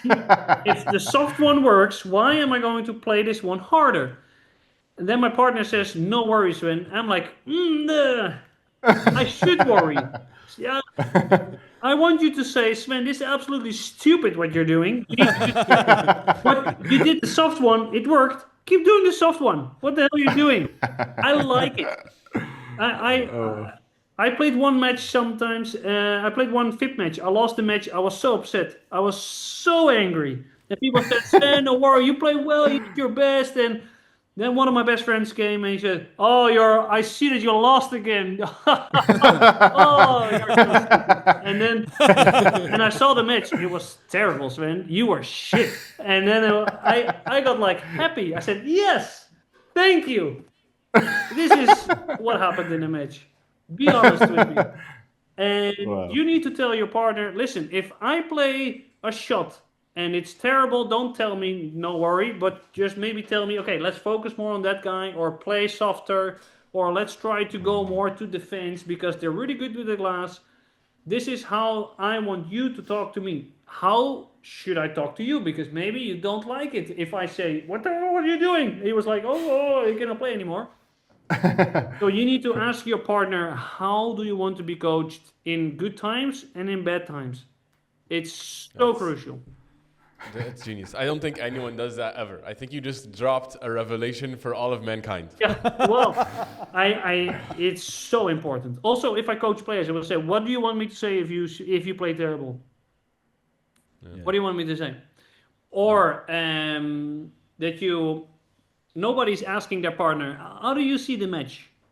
How do you see the match? What do you think? What should we do?" Because sometimes one is like the leader, one is the follower. Yeah. But this guy that is not saying anything maybe has crucial information that we need to say. If I warm up with guys, I will ask, "Hey, how does this guy play that you're playing against? What do you think?" "Yeah, good vibra. I think he's a bit lazy. Maybe he makes some mistakes." "Okay." So, okay. Yeah, well, I think my guy is playing everything soft. So, yeah, maybe we can step in and attack him a little bit. And then we actually start to make a plan and we start the game. So ask questions to your partner. How would you like to be coached? But also ask them about how the match is going. What do you think we should do? How is, like, I think my partner said once, Sven, I don't feel the lob. I cannot do it. So okay, fine, we play down. But we try to play more chiquitas. Perfect, let's go. But if he needs to be honest with me, so I know what I can expect, it's going to be a much better, match, I would say. Yeah, for sure. Well, for youngsters, for younger players, do you think that they can play tennis and paddle at the same time, or do you think that they should just specialize into one thing? I think they should do a lot of sports, multiple sports at the same time. I think it's good to do judo, to do maybe kickboxing to get super footwork, judo for core balance, that their ability to learn to fall. You need to play as many sports as you possibly can because you get like physically much better, and you train in a way that you get like, I think in boxes. So I could draw a picture of a person that you have a box here, a box here, a box down. So if you play a lot of hockey, you might have an amazing forehand and a backhand, and you're very good at long shots because you're used to play shots from a very low distance. And if you play a lot of volleyball, you might have an amazing smash. So because you perform an overhead shot in the box here on the top, you do that a lot. Yeah. So I would play as much as you possibly can. Comparing to tennis and paddle, I would say both is beneficial because then they can choose what they want to do. And at some point you need to choose. If you are super good, I think you commit to one sport, because in forehand you're making your swing longer, in paddle you're making your swing smaller, which can be confusing. But I know that some guys, they play the tennis league still and they can play good tennis, and if they do both, it's not harmful as long as they don't stop long enough with one of the sports. At what age do you think is best to pick? I don't know. I think whatever you think is more fun. I stopped playing tennis when I was 13 years old. If I would discovered paddle by then, I will still be playing. I would play much better level than now. So I think you need to enjoy what you're doing and choose the thing that you like the most. I played football and tennis. I choose for tennis. And now I had this thing, tennis or paddle. I choose for paddle because I just love paddle. So I cannot even watch tennis anymore. No, don't. Come back, Sven. We have some nice players now. Carlitos Alcaraz is special. I don't know half of the players now, but I think it's all come down to enjoyment. Yeah, fair points. This has been fantastic. Well, something that you told us earlier is that you are now back in competition, Sven. Yeah. And you are fully, wearing the coach's hat on court. Yeah. Trying to win paddle matches. How would you describe yourself as a player? I know you play on the left. You have a pretty nasty smash. How would you describe yourself? Yeah, my smash is good, but I play on the left side like I should build up. So my Santi, the coach that I played with a lot, said that I trained with a lot. He said that I playing on the left like I should play on the right. So I actually played a tournament last week on the right, which I felt incredibly nervous. I hardly ever feel nervous, but now I started to play on the right and I felt so locked. I was totally not reading the match. I cannot read the match if I play on the right. It's so difficult. I think to November 23, I became a father. Now my congratulations! Yeah, thank you. My daughter, Papa Otro Nivel. Yeah, so more than 2 years old, and then I kind of stopped playing. So I played one tournament in the last 2 years because my priorities shifted a little bit. I work a lot, but I also want to spend a lot of time with my daughter. And it's just that part is really fun. So but now I started to play tournaments again because I can take her with me, and I can kind of force her to become a paddle player. Basically has no option. I have like a mini racket. I put it in her left hand all the time. So she not only needs to become number one of the world, but also needs to become lefty. The Koyo indoctrination has begun. It's no other option. Of course, if she don't wants to play paddle, she still needs to play paddle. But that's why I bring her to the tournament. And now I start to play with the lefty. I'm gonna play some more tournaments with him, and I actually think we match really good as persons. And lefty is perfect because I can build up for him. He is super quick, so quick. He actually comes from football. He doesn't have a tennis background, so I feel like he makes more paddle decisions, which helps a lot. I struggled a lot to play and to find paddle partners because I learned paddle in Spain, and everybody in the beginning especially did not. So everybody was playing so fast. I was playing so structured. I started to play more structured because nobody had any structure. So I became somebody that was building and building and building, and I got so upset by people playing not in the pattern that I was so angry all the time that I started to lose interest. Then I got selected again in 2018 to play the European Cup in Italy, in Rome, and then after I was still living in Spain, and I was not selected to play I was not even asking. They didn't even ask me to play to come to do the draft, I would say, for the Dutch team.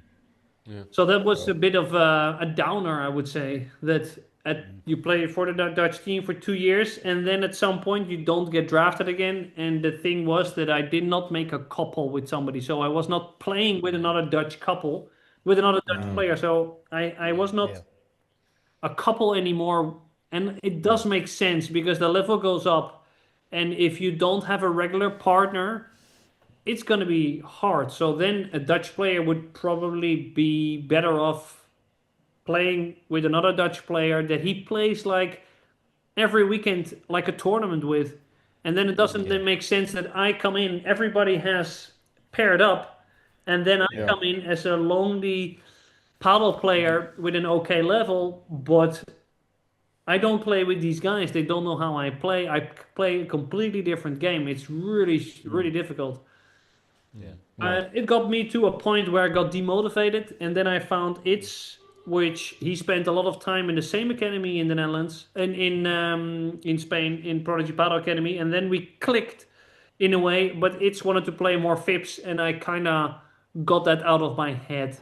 I became a father at that point, and I don't want to travel to Sweden if I have a 3-year-old daughter at home. It does not make sense to me.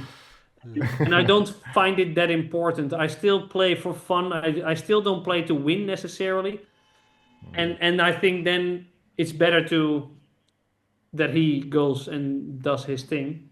And then I think we played quarterfinals of the national team of the national championship. That was, I think, our best achievement. It's awesome. It's amazing. And we played some semifinals, some finals. We did really well, and then I stopped because I did not I could not perform weekly with the same partner, and now my daughter, I can bring her to the tournament, so now I get to play some tournaments, and it's a bit tough. It's hard because everybody's training so much, and I haven't played any paddle in 2 years. Everybody catched up with me. I'm playing against people that I never even met before. And they beat me because they just spend so much time on the court. And there are a lot of people that are playing every day or 4 hours a day or 3 or 4 times a week. I cannot put that time in. But it's a learning. I learn a lot from those matches. So I will try to record every single tournament. If I lose, I lose. I put it on Instagram. I put it on YouTube. I don't respect. max respect for you putting yourself out there like that, because you're already a paddle legend. You do not need to be doing this. You have nothing to prove to anyone. You're already the man. Yeah, it's weird. Like you get like some comments that they say, "Well, Sven, I saw your match, and from everybody that was on the court, your backhand volley was the worst." I was like, "Oh Like, my god." That's such specific hate. Yeah, Like, they don't need to be hate that. on my backhand volley. And now I cannot play backhand volley anymore. No. But I just put it on YouTube anyway, because I think my level is an achievable level. I think people can get my level with the right amount of training. I think if I put Sanyo on the spot or Bela, it's too far away. It's too difficult to achieve that level, and I don't think you can learn a lot from that. I think you can learn a lot from the mistakes. If I win every tournament, maybe there's even less value in the tournament. Not saying that I lose the tournament on purpose, but if I lose, there is more stuff to learn from than me winning it, I think. Yeah. That's fantastic. And I'm definitely going to be watching more and more of your content coming up. And also, if you need a partner, you said you like lefties. Haroon and I are lefties, by the way, so we can Yusuf, be plan B and C. I'm not on your level, Sven. Yusuf maybe could try, could play with you, but not definitely me. not. What's not Otro level? The opposite of Otro level. Just Nivel. Just Nivel. Bajo Nivel, is it? Bajo Nivel. But then, Sven, what were your biggest struggles as a player before, and now what are your struggles now, like on court?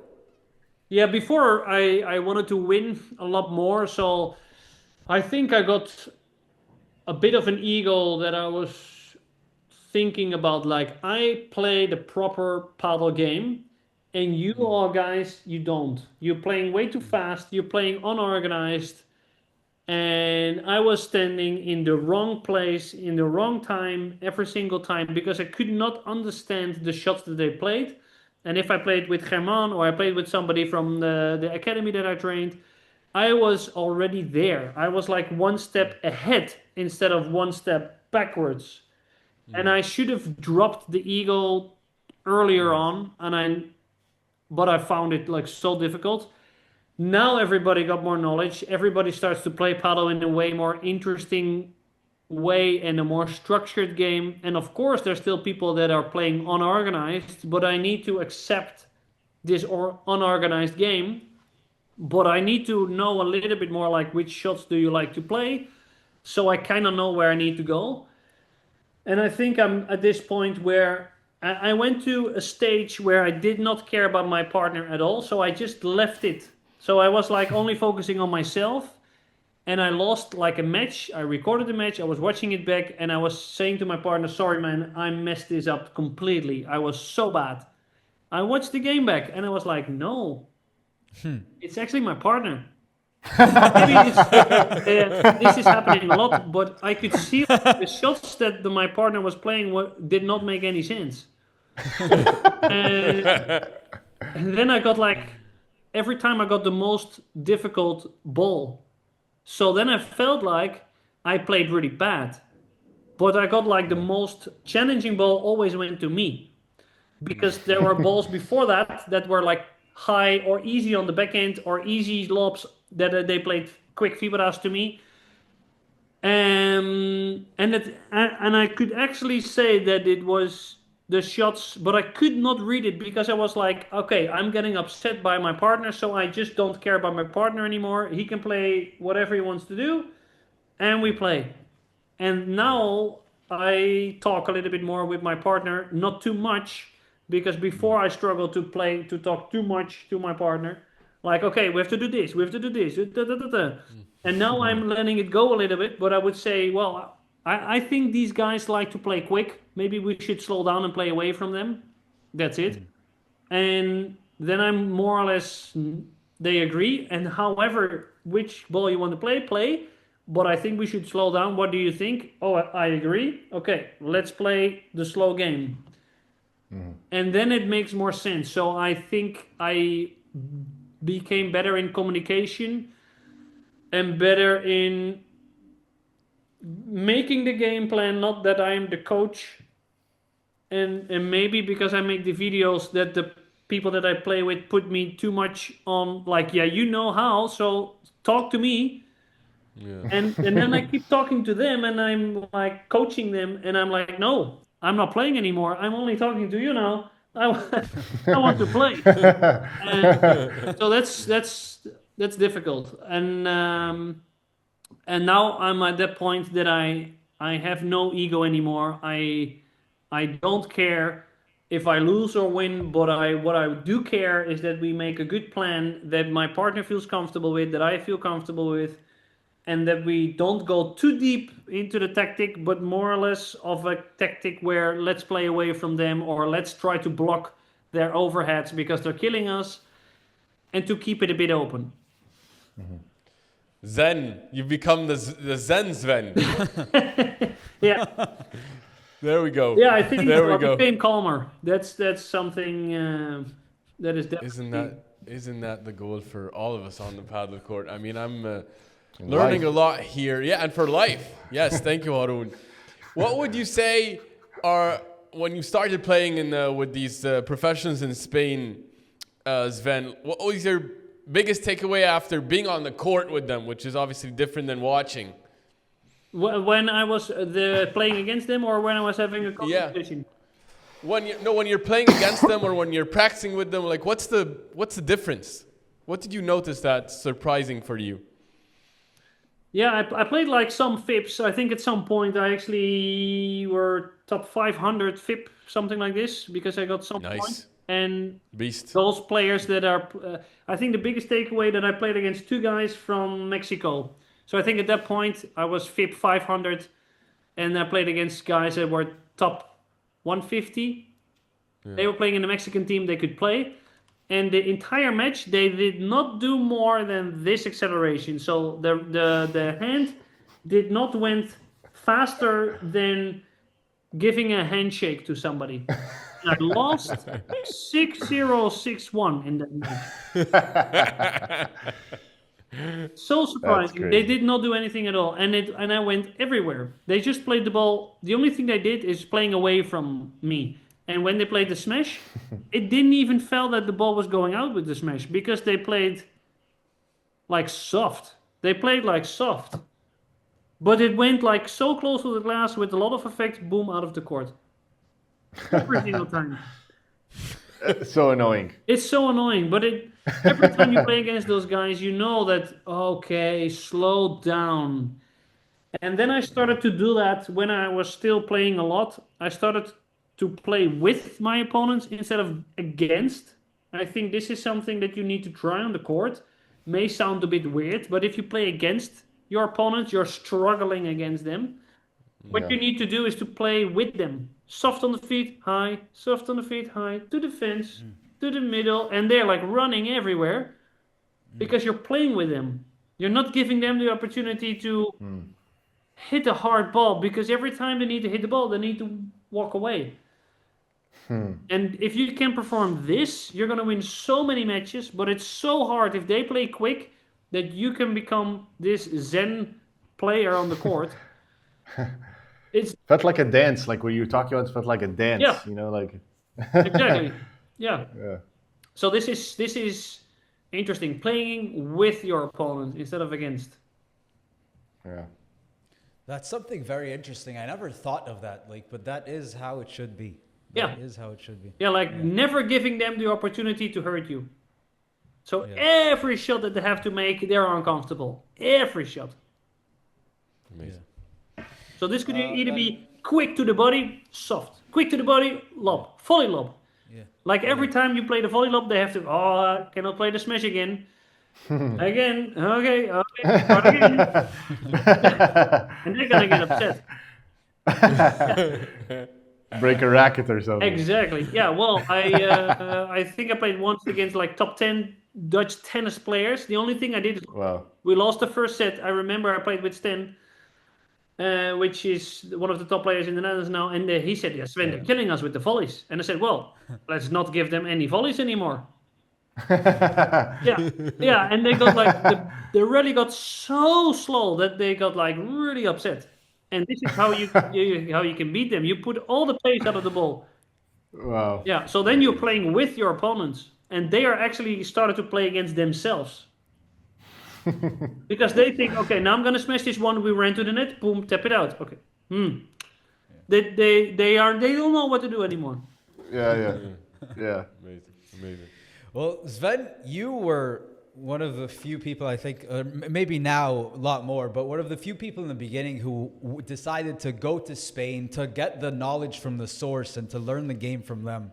And, you know, for all the people that are outside of Spain are always thinking about the paddle camps and going to do a camp. And since you're knowledgeable in this specific aspect, I wanted to ask the question of, if I'm a person right now, I'm a player, and I want to go and I want to do a camp in Spain, how long should I stay? How should I approach it? Yeah, you need to be at first. Not all the coaches in Spain and are good. So in the beginning, we thought like every guy that is coming from Spain is a good coach, but that's not true. I think there are maybe 10, 20 good coaches. That's it, no mas. Oh wow. Yeah. It's and how many speak English? Yeah, exactly. So if you can speak Spanish, there are way more options. More options. Yeah. But there are not so many good coaches, and especially not ones that are speaking English. So you need to be very careful on where you are going. You need to know if the coach speaks English.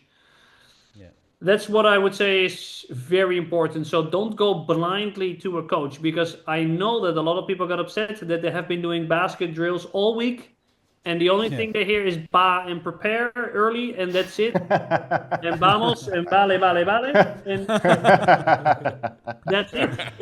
You need to do some homework on where you should go. So that's step number one. And there are good coaches at a lot of places, but I would say Thursdays to Sundays are nice enough, and make sure that they can organize matches for you on your level, because this is why you need to go. So you need to make sure that if it's a trip, that they organize matches for you on your level. I know if I go to Villa Padiena, I bring them and I say, I bring one friend to say, okay, they do a level test, they go to the club and they say, okay, when can you play? I can play all day. Send me a message if you have this level. They send you, okay, boom. Can you play at 8 o'clock this evening? Yeah, boom. You have a match. You can play so many matches. And if you organize some trainings around this, super good. Awesome. So you need to be able to play matches. You need to get training. You need to try to see if you can learn more about the coach. If he maybe has some content online, then you can know if it's good or bad. It's there are not a lot of good coaches. I did a lot of sessions in Spain, and I got upset a lot of times. I got hit a lot of times as well, but not a lot of good coaches. Yeah. But then how much time should someone spend? Let's say they go on a trip, not for like a weekend. If they want to take a trip, how long do you think a player should, if I'm a young player and I decide, okay, I want to raise my level, I'm going to go to Spain, spend some time at a certain academy. How long do you think for me to up my level do I need to stay? I think it's difficult to say, because when I went to Spain, I did a lot of sessions, and then the lockdown hit. I was training there for 1.5 years, more or less. Then COVID hit, and the first time I started to play with my boss from the club, and he said, Sven, did you notice that after the lockdown that you play much better now? He said, I think all the information that you learned came in the brain, and before that it was like so much information. Interesting. So being there too long could be too overwhelming and give you too many new things to learn, to focus on. I think it happened to me also because I gave lessons full time. So I was giving lessons from 8 to 1, and I was training from 1:30 to 3, and then I went to the pool, and then I went to do the lessons from 5 to 8, and then at 8 o'clock I played a match. This was my normal week. Wow. I did not level up that much because of that. Yeah. What I would say is that just spending a week first is enough. Go put that into practice Yeah. and then come back and make the visits longer. But start small. Ah, Amazing. good. Because This otherwise it's overwhelming. Because the Spanish coaches, the Argentinian coaches, most of them, they talk a lot. And it can be very difficult to understand that many tips. Yeah. Yeah. You know, something I would do when I took a few lessons, like once a week, it was a lesson with an Argentinian coach, and it would be like a 2-hour session. It would be an intense session. And then every time I finished, like there was so much information that was shared. I had to sit down in my car and I had to write down in my notes pad, like all the different points, because I'm probably going to forget most of them because they were so much. Exactly. So short trip first and then write everything down and put it into practice. Yeah. Then, Sven, do you think this is a question I'm really interested in. Do you think for someone to reach a top level in paddle, do they have to go to Spain or Argentina to do it? Well, maybe not anymore because now they're better coaches. There are a lot of good coaches in the Netherlands now, Belgium, France, Italy, and the UK. They start to offer something besides the LTA. So if you finish the LTA course, that you do some extra coaching together with some other coaches. So there are a lot of good options to become better in your own country. The only thing is you need to play against players that play the game. And if you have a coach that is feeding you or giving you tips that are more likely to be mini tennis tips instead of paddle, you're not going to level up, even though they might be very good in speaking and talking and explaining things. And if you play paddle against people that are not using the glass, are not playing vibras, are not running forwards when you play the smash, you're not going to improve. Well, Sven, do you think any team can challenge Cuello and Tapia this year? No, not so, no. No, Cuello Tapia is the best. Or somebody needs to get injured again, like Tapia in his hand, that he plays a few games that are not that good. But they're unbeatable at the moment. You need maybe Ale Galan is like similar level to Tapia. Maybe sometimes a little bit more more flatter, more powerful than Tapia, and Tapia more hands. But as long as there is not like a lefty that is like at Cuello level, it's going to be hard for him. I don't think he can beat them with Chingo. How good Chingo is amazing. He's playing so good. But if he was like 30 centimeters taller, it would be completely different. Yeah, obviously. How would you describe their playstyle, Cuello Tapia, Sven? Well, what's interesting about Cuello is that he's like the Juan Martín Díaz 2.0, if people still know Juan Martín. But Juan Martín was always the one very close to the net, poaching every single ball, and was number one of the world for a very long time with Bela. And Cuello is like somebody that plays chiquitas from the return. He can take over the net so easily. His defense is the best of the best. His technique is not that amazing. I think it doesn't look that good, especially like this double-handed backhand, but it's so functional, it's so effective. His reactions are so good. And then you have Tapia, which he has the best hands that you can possibly get in paddle. And because of that, one of those guys may play a little bit worse, but because they are lefty and a right-handed player, they can cover so much of the court. Like if Cuello is not playing that bad, Tapia can take the middle. If Tapia doesn't play that good, Cuello takes the middle. Yeah, you cannot ask Chingotto if he's going to take more high backhand volleys. Yeah, this is just completely different. What do Chingalan have to do to compete with Cuello Tapia? Well, first of all, I think they need to be very careful when to play the lob. They can cover so much of the court. They can both play rulos. They can both play the smash. It's really tough to beat them. So what they need to do is they need to be very aware on when they play the lob. what I would think they need to do is to become very good in those chiquitas, going to the net with lower shots, but also to play the volley lobs. I think the volley lobs is the only way to break them. Augsburger and LeBron did it way better the last time, to play quicker from defense, to have more patience from the back of the court, and to try to pass them with the volley lob. Because this is the only time that you cannot get underneath the ball to perform a good kick smash.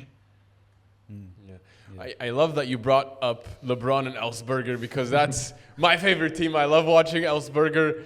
I'm hopeful about them, Sven. Do you think that they can compete with Koyo Tapia for world number one? In the beginning, I said absolutely not, but they did a very good job last time.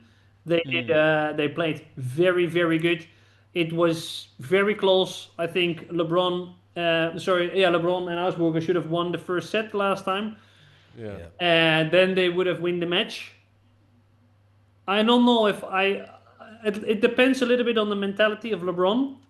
I like how he was on the court the last time. He was smiling even after Augsburger was making mistakes. So if LeBron can keep his mental spirit up and stops complaining as much as he can, they can become a very strong couple. But he needs to upgrade his mental game. What about that play style that they're playing right now? I really like their aggressive type of forcing play, LeBron and Augsburger. Yeah. It's the reincarnation of what we were seeing before with him and Galan. What do you think about this play style? Can they keep it up? Is this the future? They need to play in a way that everybody needs to design their plan and their trainings now in order to beat Cuello and Tapia. This is the number one way to improve the game. You cannot do otherwise, because you need to try to beat that game, because a lot of people are trying to become the new Cuello and Tapia, so they probably are going to play in a way like they play. And what I think about like LeBron is somebody that has a very good and low defense, so he can take over in the Chiquita way. In the beginning, I found Augsburger not that good from defense. He upgraded that game a lot. His volleys were not amazing. He upgraded that a lot. He was playing fantastic volleys, especially backhand volleys, Augsburger, in that game. So if he can get that level up, but it's super low margin because you cannot play one slower shot, it's gonna be something. Maybe the only couple that can beat them, maybe even more than Galan and Chingo. I would love to see LeBron and Augsburger against Galan and Chingo now. We might get that. So are we hearing this here live? That you are saying LeBron and Augsburger can compete with Koyo Tapia more than Chingalan? Sven? I think so. Oh, hot take, Sven. Hot take. Hot take. Especially when it's hot. Yeah. Only if LeBron remains mentally stable. Like, not the way that he was with Stupa. But I think him playing with him having Silingo as a coach is a massive upgrade. Really? Yeah. What? Yeah, I think Silingo, like Pazzoni, when he was on the court, he was only talking to Stupa, and LeBron was also talking to Stupa. This was terrible, because you're playing paddle together, and then the coach only speaks only to Stupa. Yeah. And LeBron complains to Stupa. So this is not going to work. Yeah. And now I felt like Silingo was talking to Augsburger and to LeBron. LeBron was listening. I think it's going to be a massive upgrade, but it's going to be a very hard take. That's true, based on one match that they played well. Yeah. But I still think that if they both play well, if my daughter is came in from her music lesson, but she wants to enter the living room. But if Chingo and Galan, they won some of the games because either Tapia was worse or Koyo was a bit worse. Most of the time was Tapia because of his hand injury. Yeah. So if one of them plays bad, I think, except the last time they played, Yeah. Galan and Chingo is a more stable couple. Yeah. Is there anybody else that can compete, or this is? No, I don't. I know. I totally don't understand why Stupa Yanguas was forming a couple. I don't think Yanguas is that good anymore. Whoa. I think he was scared of Chingo in the cross rally. He was saying, I cannot play shots to him anymore. He puts me too much under pressure. I don't know what to do anymore. And he was playing a lot of balls to Galan, which was very interesting to me because I do think Chingo is very good, but I don't think you need to be that scared in cross. Yeah. I think Stupa should have started to play maybe with Jon Sans. Oh. Would have been a way better option. That's an interesting one. I think that would be a way better couple. I also think Bergamini should get a good partner because he's playing really well. Love Bergamini. So good. Good. Yeah. He is playing very, very good. I think he can do better. Maybe I think Stupa Bergamini would even be better than Stupa Yanguas, in my honest opinion. Wow. Love to hear that. I'd love to see Stupa Cardona, Sven. What do you think of that team? I think Cardona makes too many mistakes at the moment. Yeah. But his potential, he's tall, Yeah. he's strong, Yeah. he could be somebody. But I saw him playing with Paquito, and then it was like not good. But I know that Paquito puts a lot of pressure on you. Stupa doesn't. So much pressure. Stupa doesn't put you under pressure. Stupa is one of the nicest guys on the tour. It's so easy to get an interview with him, to talk to him. Paquito the same, but Paquito is horrible on your partner, on their partners. He puts a lot of pressure on him, just like Sanyo. He puts a lot of pressure on his partner. Yeah. It's difficult to play with people like that. LeBron also puts a lot of pressure on partners. Yeah. And you need to be able to manage that. So this is why Jon Sans doesn't play with Paquito anymore. But Jon Sans, I think, should play with Stupa because then they're a couple number 4. Yeah. Interesting. Yeah, that would be like a Stupa Dinino, like a super Pibes, but with maybe more power. Yeah, I think Dineno is good, but not powerful enough. Chingo is quicker, has more power. Dineno is maybe too defensive. And Stupa also needs some power because Stupa doesn't go always for the full power.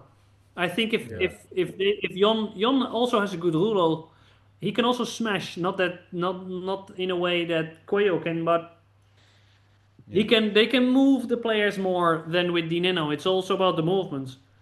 Yeah. I would love to see Stupa with Jon Sans. That's an awesome team. I think Jon that's Sans is going to my be favorite super player. good. Or together with Bergamini. Oof, that would be fun. Yeah. That would be fun. Or guys have to go to the right. Smile wanted Galan to go to the right, and then Elsberger Galan. Yeah, I think this is something that they discussed because what they discussed was Galan saying, "I'm going to play with Chingo for the rest of my life, or I go to the right." Yeah. Yeah. So if Galan goes to the right, but I'm not sure if Galan on the right is better than LeBron on the right. Yeah. Yeah. Yeah. Yeah, exactly. Probably not. I don't No, think so. probably not because those soft hands. LeBron has softer hands, I think. Yeah. And that works really well from defense, and he has a good smash. He smashes more now than before. And Alegalan also has good hands, but not in a way, more stronger hands, I would say. Yeah. I love that. LeBron, I remember like watching him up close. You feel like he has the ball on a string. Yeah. No matter the pace, the ball's coming at, he has it on a string. If he wants to hit a soft chiquita, if he wants to hit a lob, he knows exactly where he's hitting the lob, whether it's on your right shoulder, left shoulder. He does whatever he wants with any ball coming his way. Yeah. Yeah, I totally agree. He's such a good defender. It's just the mental game. It's the mental game. Yeah. But also the coach. If the coach can coach both, so if Pozzoni is only coaching Stupa, then LeBron is also going to coach Stupa. and if LeBron doesn't care about Pozzoni, he thinks this is the worst coach on the court, and he goes against him, it's going to be worse and worse. But if Silingo is a good coach, because now he can speak to both, Silingo is also a little bit like, I feel like if LeBron is going to be upset, he's going to be even more upset. Like, LeBron, now you're going to do something, or going to punch you in the face in the dressing room. I feel like that energy is something that LeBron needs. Yeah. Silingo's an alpha. Silingo's an alpha character. Exactly. And he knows the game. Yeah. He's playing on a very high level. And he just stopped. And he knows the new game of Padel. He did not stop as a player recently. He played and continued for a very long time. So he saw the game evolving. So he knows exactly what they need. And if he can talk to both of them, that he can take away the pressure that LeBron maybe has to create the tactic, and then the coach can take over, and LeBron can focus on his thing, Augsburger can focus on his thing, and it's fine. And Augsburger goes against LeBron. So I think there was one situation 2 weeks ago where LeBron was saying, yeah, you did this situation on 0-40, and I said, no, it's 40-15. Stupa did not do it. Yeah. What? It's a really good Sven, I feel like you have some juice in you, some hot takes, and I want to get that out. Okay? So, what is your biggest prediction for the 2026 season? And if you have more predictions, bring it on. Okay, yeah, I think Cuello Tapia is going to be number one. Then I still think Galan and Chingo are going to be 2.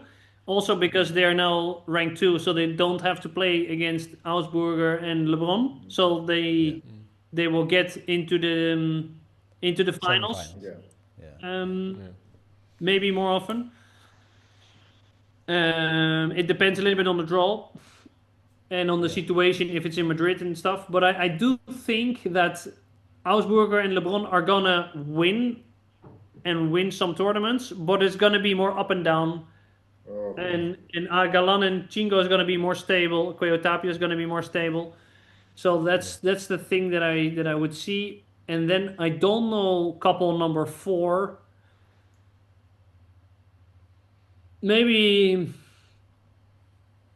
Yeah, I don't know. I think I read something that Stupa is going to change partner, right?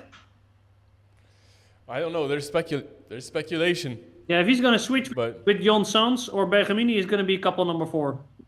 Ooh, okay. Because I still think Stupa's super good. Yeah. But it's just because of his ruler that he should play on the left and his backhand. Yeah. But Stupa also has all the capabilities to play on the right. Yeah, you would feel like that. True. Yeah. And the same, I forgot the name, Jon Sans is now playing with? Coqui Nieto. Yeah, Koki should go to the right. Yeah, I agree. He's too small. Or he needs Cuello to be on his side, because when he's playing with Cuello, they are unstoppable. Yeah, but anyone who plays with Cuello is unstoppable. Frank Guerrero Paquito going to do anything? No, don't think so. No, I think it's going to be a semi-final couple. Okay. So it's going to be kind of like last year, a bit where Cuello Tapia are still on top, Chinguito and Galan are training second, and then maybe some teams are going to try to be in the mix, LeBron, Augsburger, but the rest... Yeah, maybe you have like this Rubini lefty is also coming up. Yeah. And we need to be watching the lefties, because then they are the one that are going to make a difference. Yeah. They can change the game. Yeah, we need like a super player on the right coming up. Yeah. Like maybe an Ustero with the ladies. Yeah. Yes. Yeah. Amazing player. Very true. Then Sven, can we get your thoughts on paddle equipment? Because you're the man also. You're not just the man on the court, you're also the man of all the gear. Yeah. And I mean, first of all, what's your favorite racket you ever played with? Maybe a few. I tried like a Varlion Born Summon once. Ooh, I tried that racket. 2022 maybe. That racket was amazing. That was really good. Then I liked my tactical paddle El Jefe, which was good. And then the El Toro from Tactical Paddle, which they used the carbon from Mercedes into the racket. Yeah. That racket, how that was made is not made anymore, but that racket was so good. So good. Yeah. That was 2018, I think, that racket. Yeah. Oh my God, yeah. And reminiscing. Yeah, that was so good. And it was I think I was almost gonna buy that Varlian racket after seeing one of your reviews. And then I saw the Born Summer. I think I gave it a record review of an 11 or something. But it felt but the problem with it, Sven, I think it was the most expensive racket on the market. Yeah, and some people said that the racket became too soft over time, but that's something that I don't know because I didn't play with that racket like all the time. Yeah. But it always is a challenge to make a racket that is easy to play with and doesn't break. It's either sometimes a racket that is that is unbreakable, but it's also unplayable. And if you are in a range that it's with control and power, you are in a margin where it could break. Yeah. I would say. Yeah. What do you play with now? I'm still deciding. I could play with Sioux, maybe Stiga. I could pick any racket at the moment because I did not. I stopped playing with tactical. So I played now. I'm testing the Stiga. There's new cyber shapes, or they are not new, but for me they're new. Yeah. And I feel like I never miss the ball with those cyber shapes. And for me now, coming back and playing against people that are better than me, playing with the round or the cyber shape racket feels like a very good way to go. I like the Phoenix as well. It's from the Augsburger racket. Sometimes it feels a little bit more clunky, so then I struggle when they are better than me. But if people are below my level, I am gonna play with the Phoenix because I murder them. I can smash from everywhere. It goes super quick. It's amazing, but it can be difficult if my opponent is better. So this is why I'm not sure yet. And then the Stiga is less powerful, but a bigger sweet spot, softer touch. I cannot smash from that far with that racket. But it feels like if the ready is quick, then I'm not going to make the mistake. And that also feels good. So... Then, yeah. No, sorry. Go ahead, Sven. Oh, no, that was it.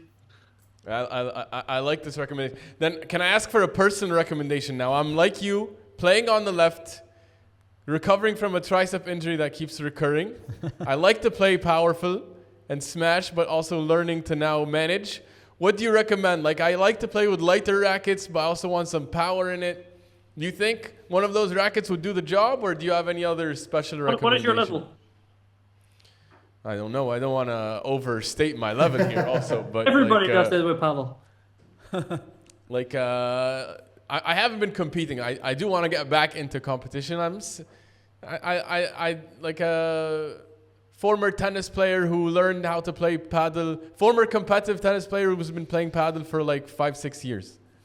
Okay. That level.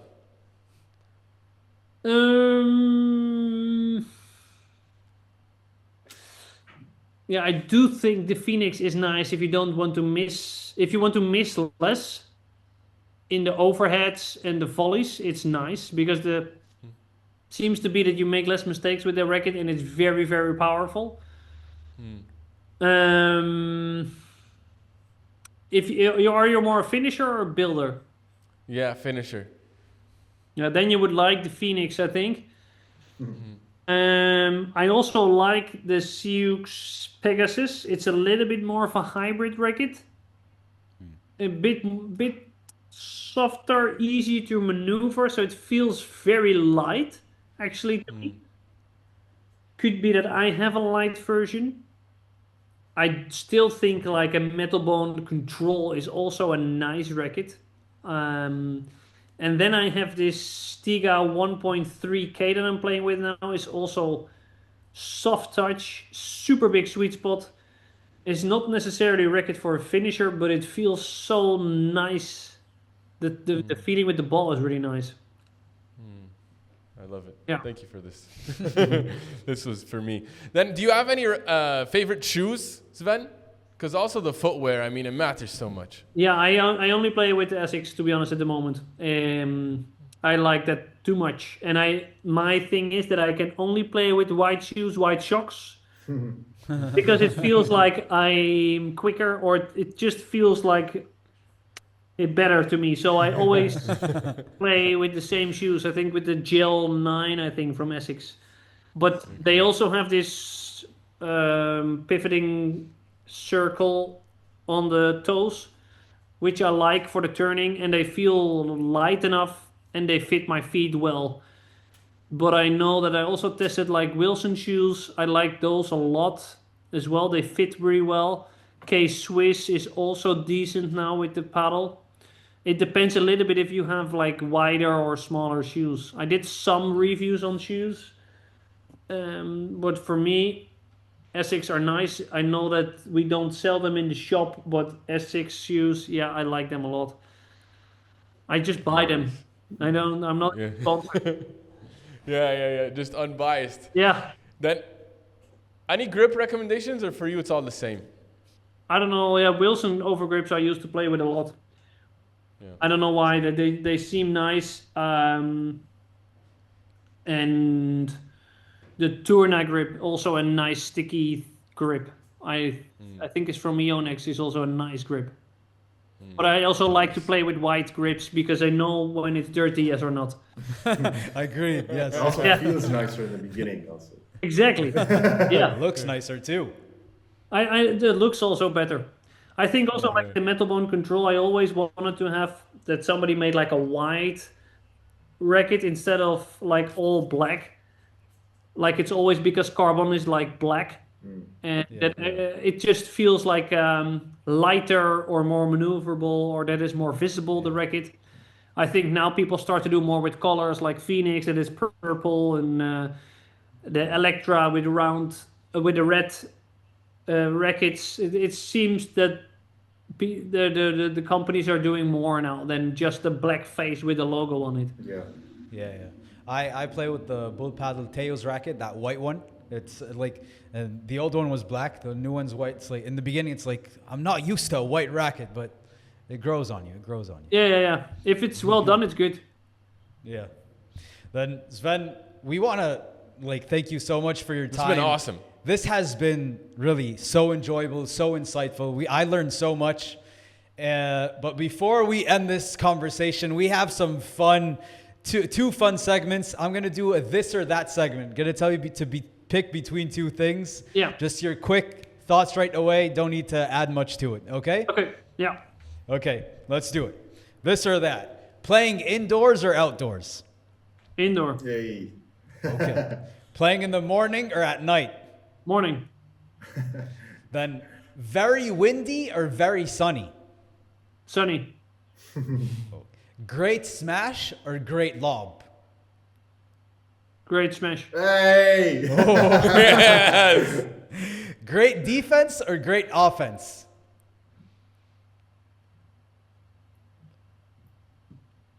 You know Great you want to defense. say it. Ah! Golden point or deuce ad? Golden point. Cool.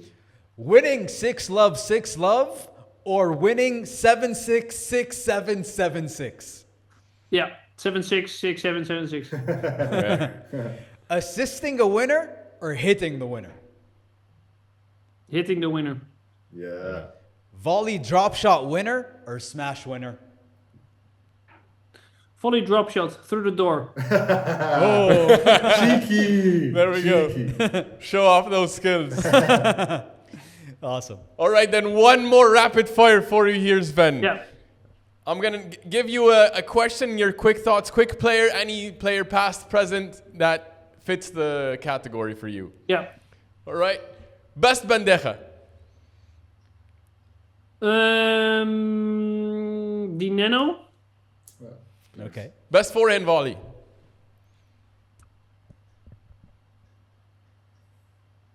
I think Galan. No, Nice. Cuello. Okay. Nice. Backhand volley. Tapia. Smash. Tapia. Best vibora. Sanyo. Ooh. Best rulo. Stupa. Yep. Best chiquitas. LeBron. Best lobs. Chingo. Jingo. Best defense from the net. Blocking. Galan. Nice. Best defense from the back. Cuello. Underrated. Best disguised shots. Tapia. Best player you ever faced. Best player that I ever faced. Yeah. Yeah.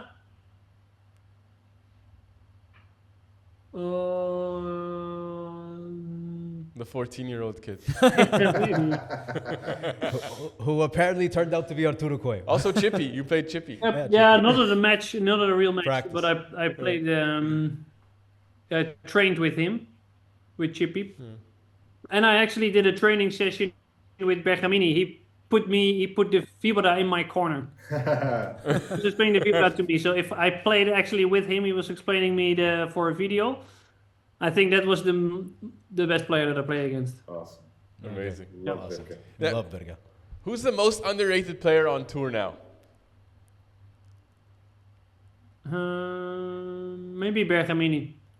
Yeah. Any young player you think will break into the top 10 soon?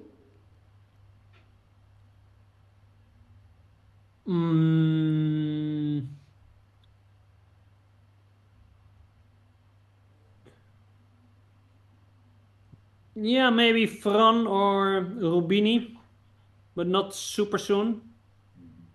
Nice. Nice. Who do you think's the mentally toughest player on tour? Cuello, by far. Nice. Nice. Agreed. And who's the most tactically smart? Yeah, I do think also Cuello. Wow. Okay. Underrated pick. I think Cuello is number 1 in the world. Amazing. Amazing. Then what's the best match you ever watched or called? I did a commentary once, and I think it was Galan Chingo against Cuello Tapia. September last year. Awesome. And recently, Augsburger LeBron versus Cuello Tapia in Riyadh. That was for the best match of this year. Awesome. It was an amazing match. It was well, last but not least, you're the paddle content goat, Sven, but who is the paddle goat? The paddle goat, Bela. Yeah. Bela, Fernando Bela's the Ben. Yeah. Maybe with Sanyo, I like him a lot as well. Sanyo gets lots of. We were talking with Nico and Gonza, the commentators from Premier Padel, and they both said Sanyo. So Sanyo gets lots of votes. Yeah, because he is also one of the most smartest player. Maybe you can say that Sanyo is also a very smart player because he has less options than Cuello. Yeah. Because he cannot perform those quick things, those blocking and stuff. Because, yeah, Cuello is better in that. He's younger, he can move more. But Sanyo was beating Augsburger and Dineno like 3 times last season just to slow down the game with Gonzalo. So he was playing so soft, so slow. He completely tactically outperformed them, those guys. Amazing. He doesn't get enough credit. No. 100% agree. Well, Sven, this has been absolutely fantastic. Thank you so much for your time. Awesome. I mean, my paddle IQ went through the roof just with this conversation. I think anyone watching at home is automatically going to be smarter, not only in paddle, by the way, I think in life. Just so many cool insights, and you're such a joy to always listen to, talk to. Let us leave on a couple final notes. You know, a lot of young players are watching us at home, and they watch your content. What's your advice for young paddle players looking to grow, looking to improve, looking to become top players like yourself and join their national teams? What advice do you have for them?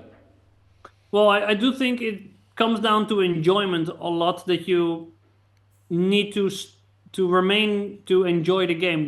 Don't take it like that serious, that you always want to win everything. If you really want to become good, you need to be able to say nice shot, well done to your opponent on the court if it's a good shot. You need to be able to...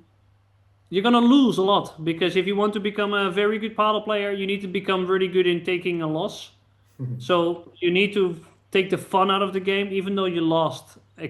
Try to think of what I enjoyed, what I improved.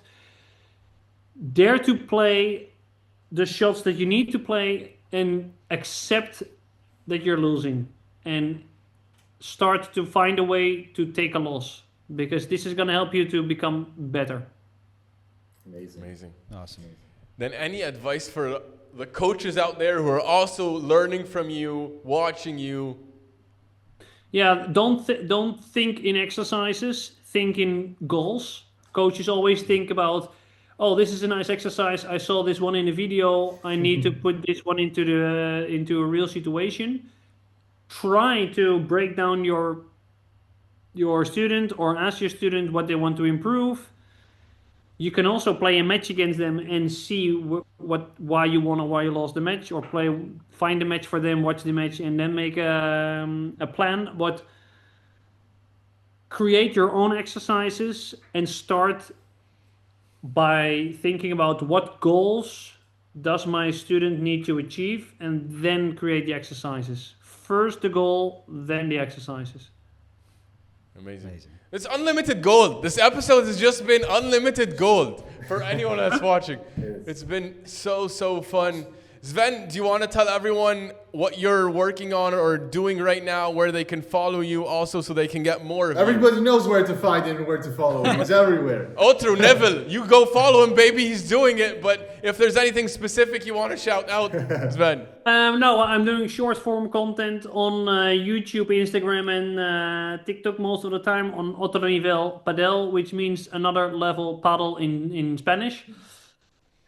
That was kind of my goal, that I can bring people to another level, but in a fun way, not too serious. And I'm making longer form YouTube videos that people can find on my YouTube channel, Otro Nivel Padel.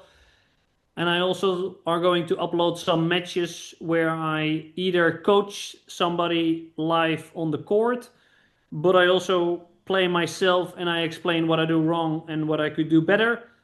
I do analysis videos, and I also help students online. So if you want me to become your coach, you can. I also have a members platform on YouTube where people can send in their technique, and I can help them to find a way to level up. So if people don't have a coach, or they want me to have a look on their technique, because me explaining it in one video is one thing, but if it's correct and if you know what you're doing, that's another thing.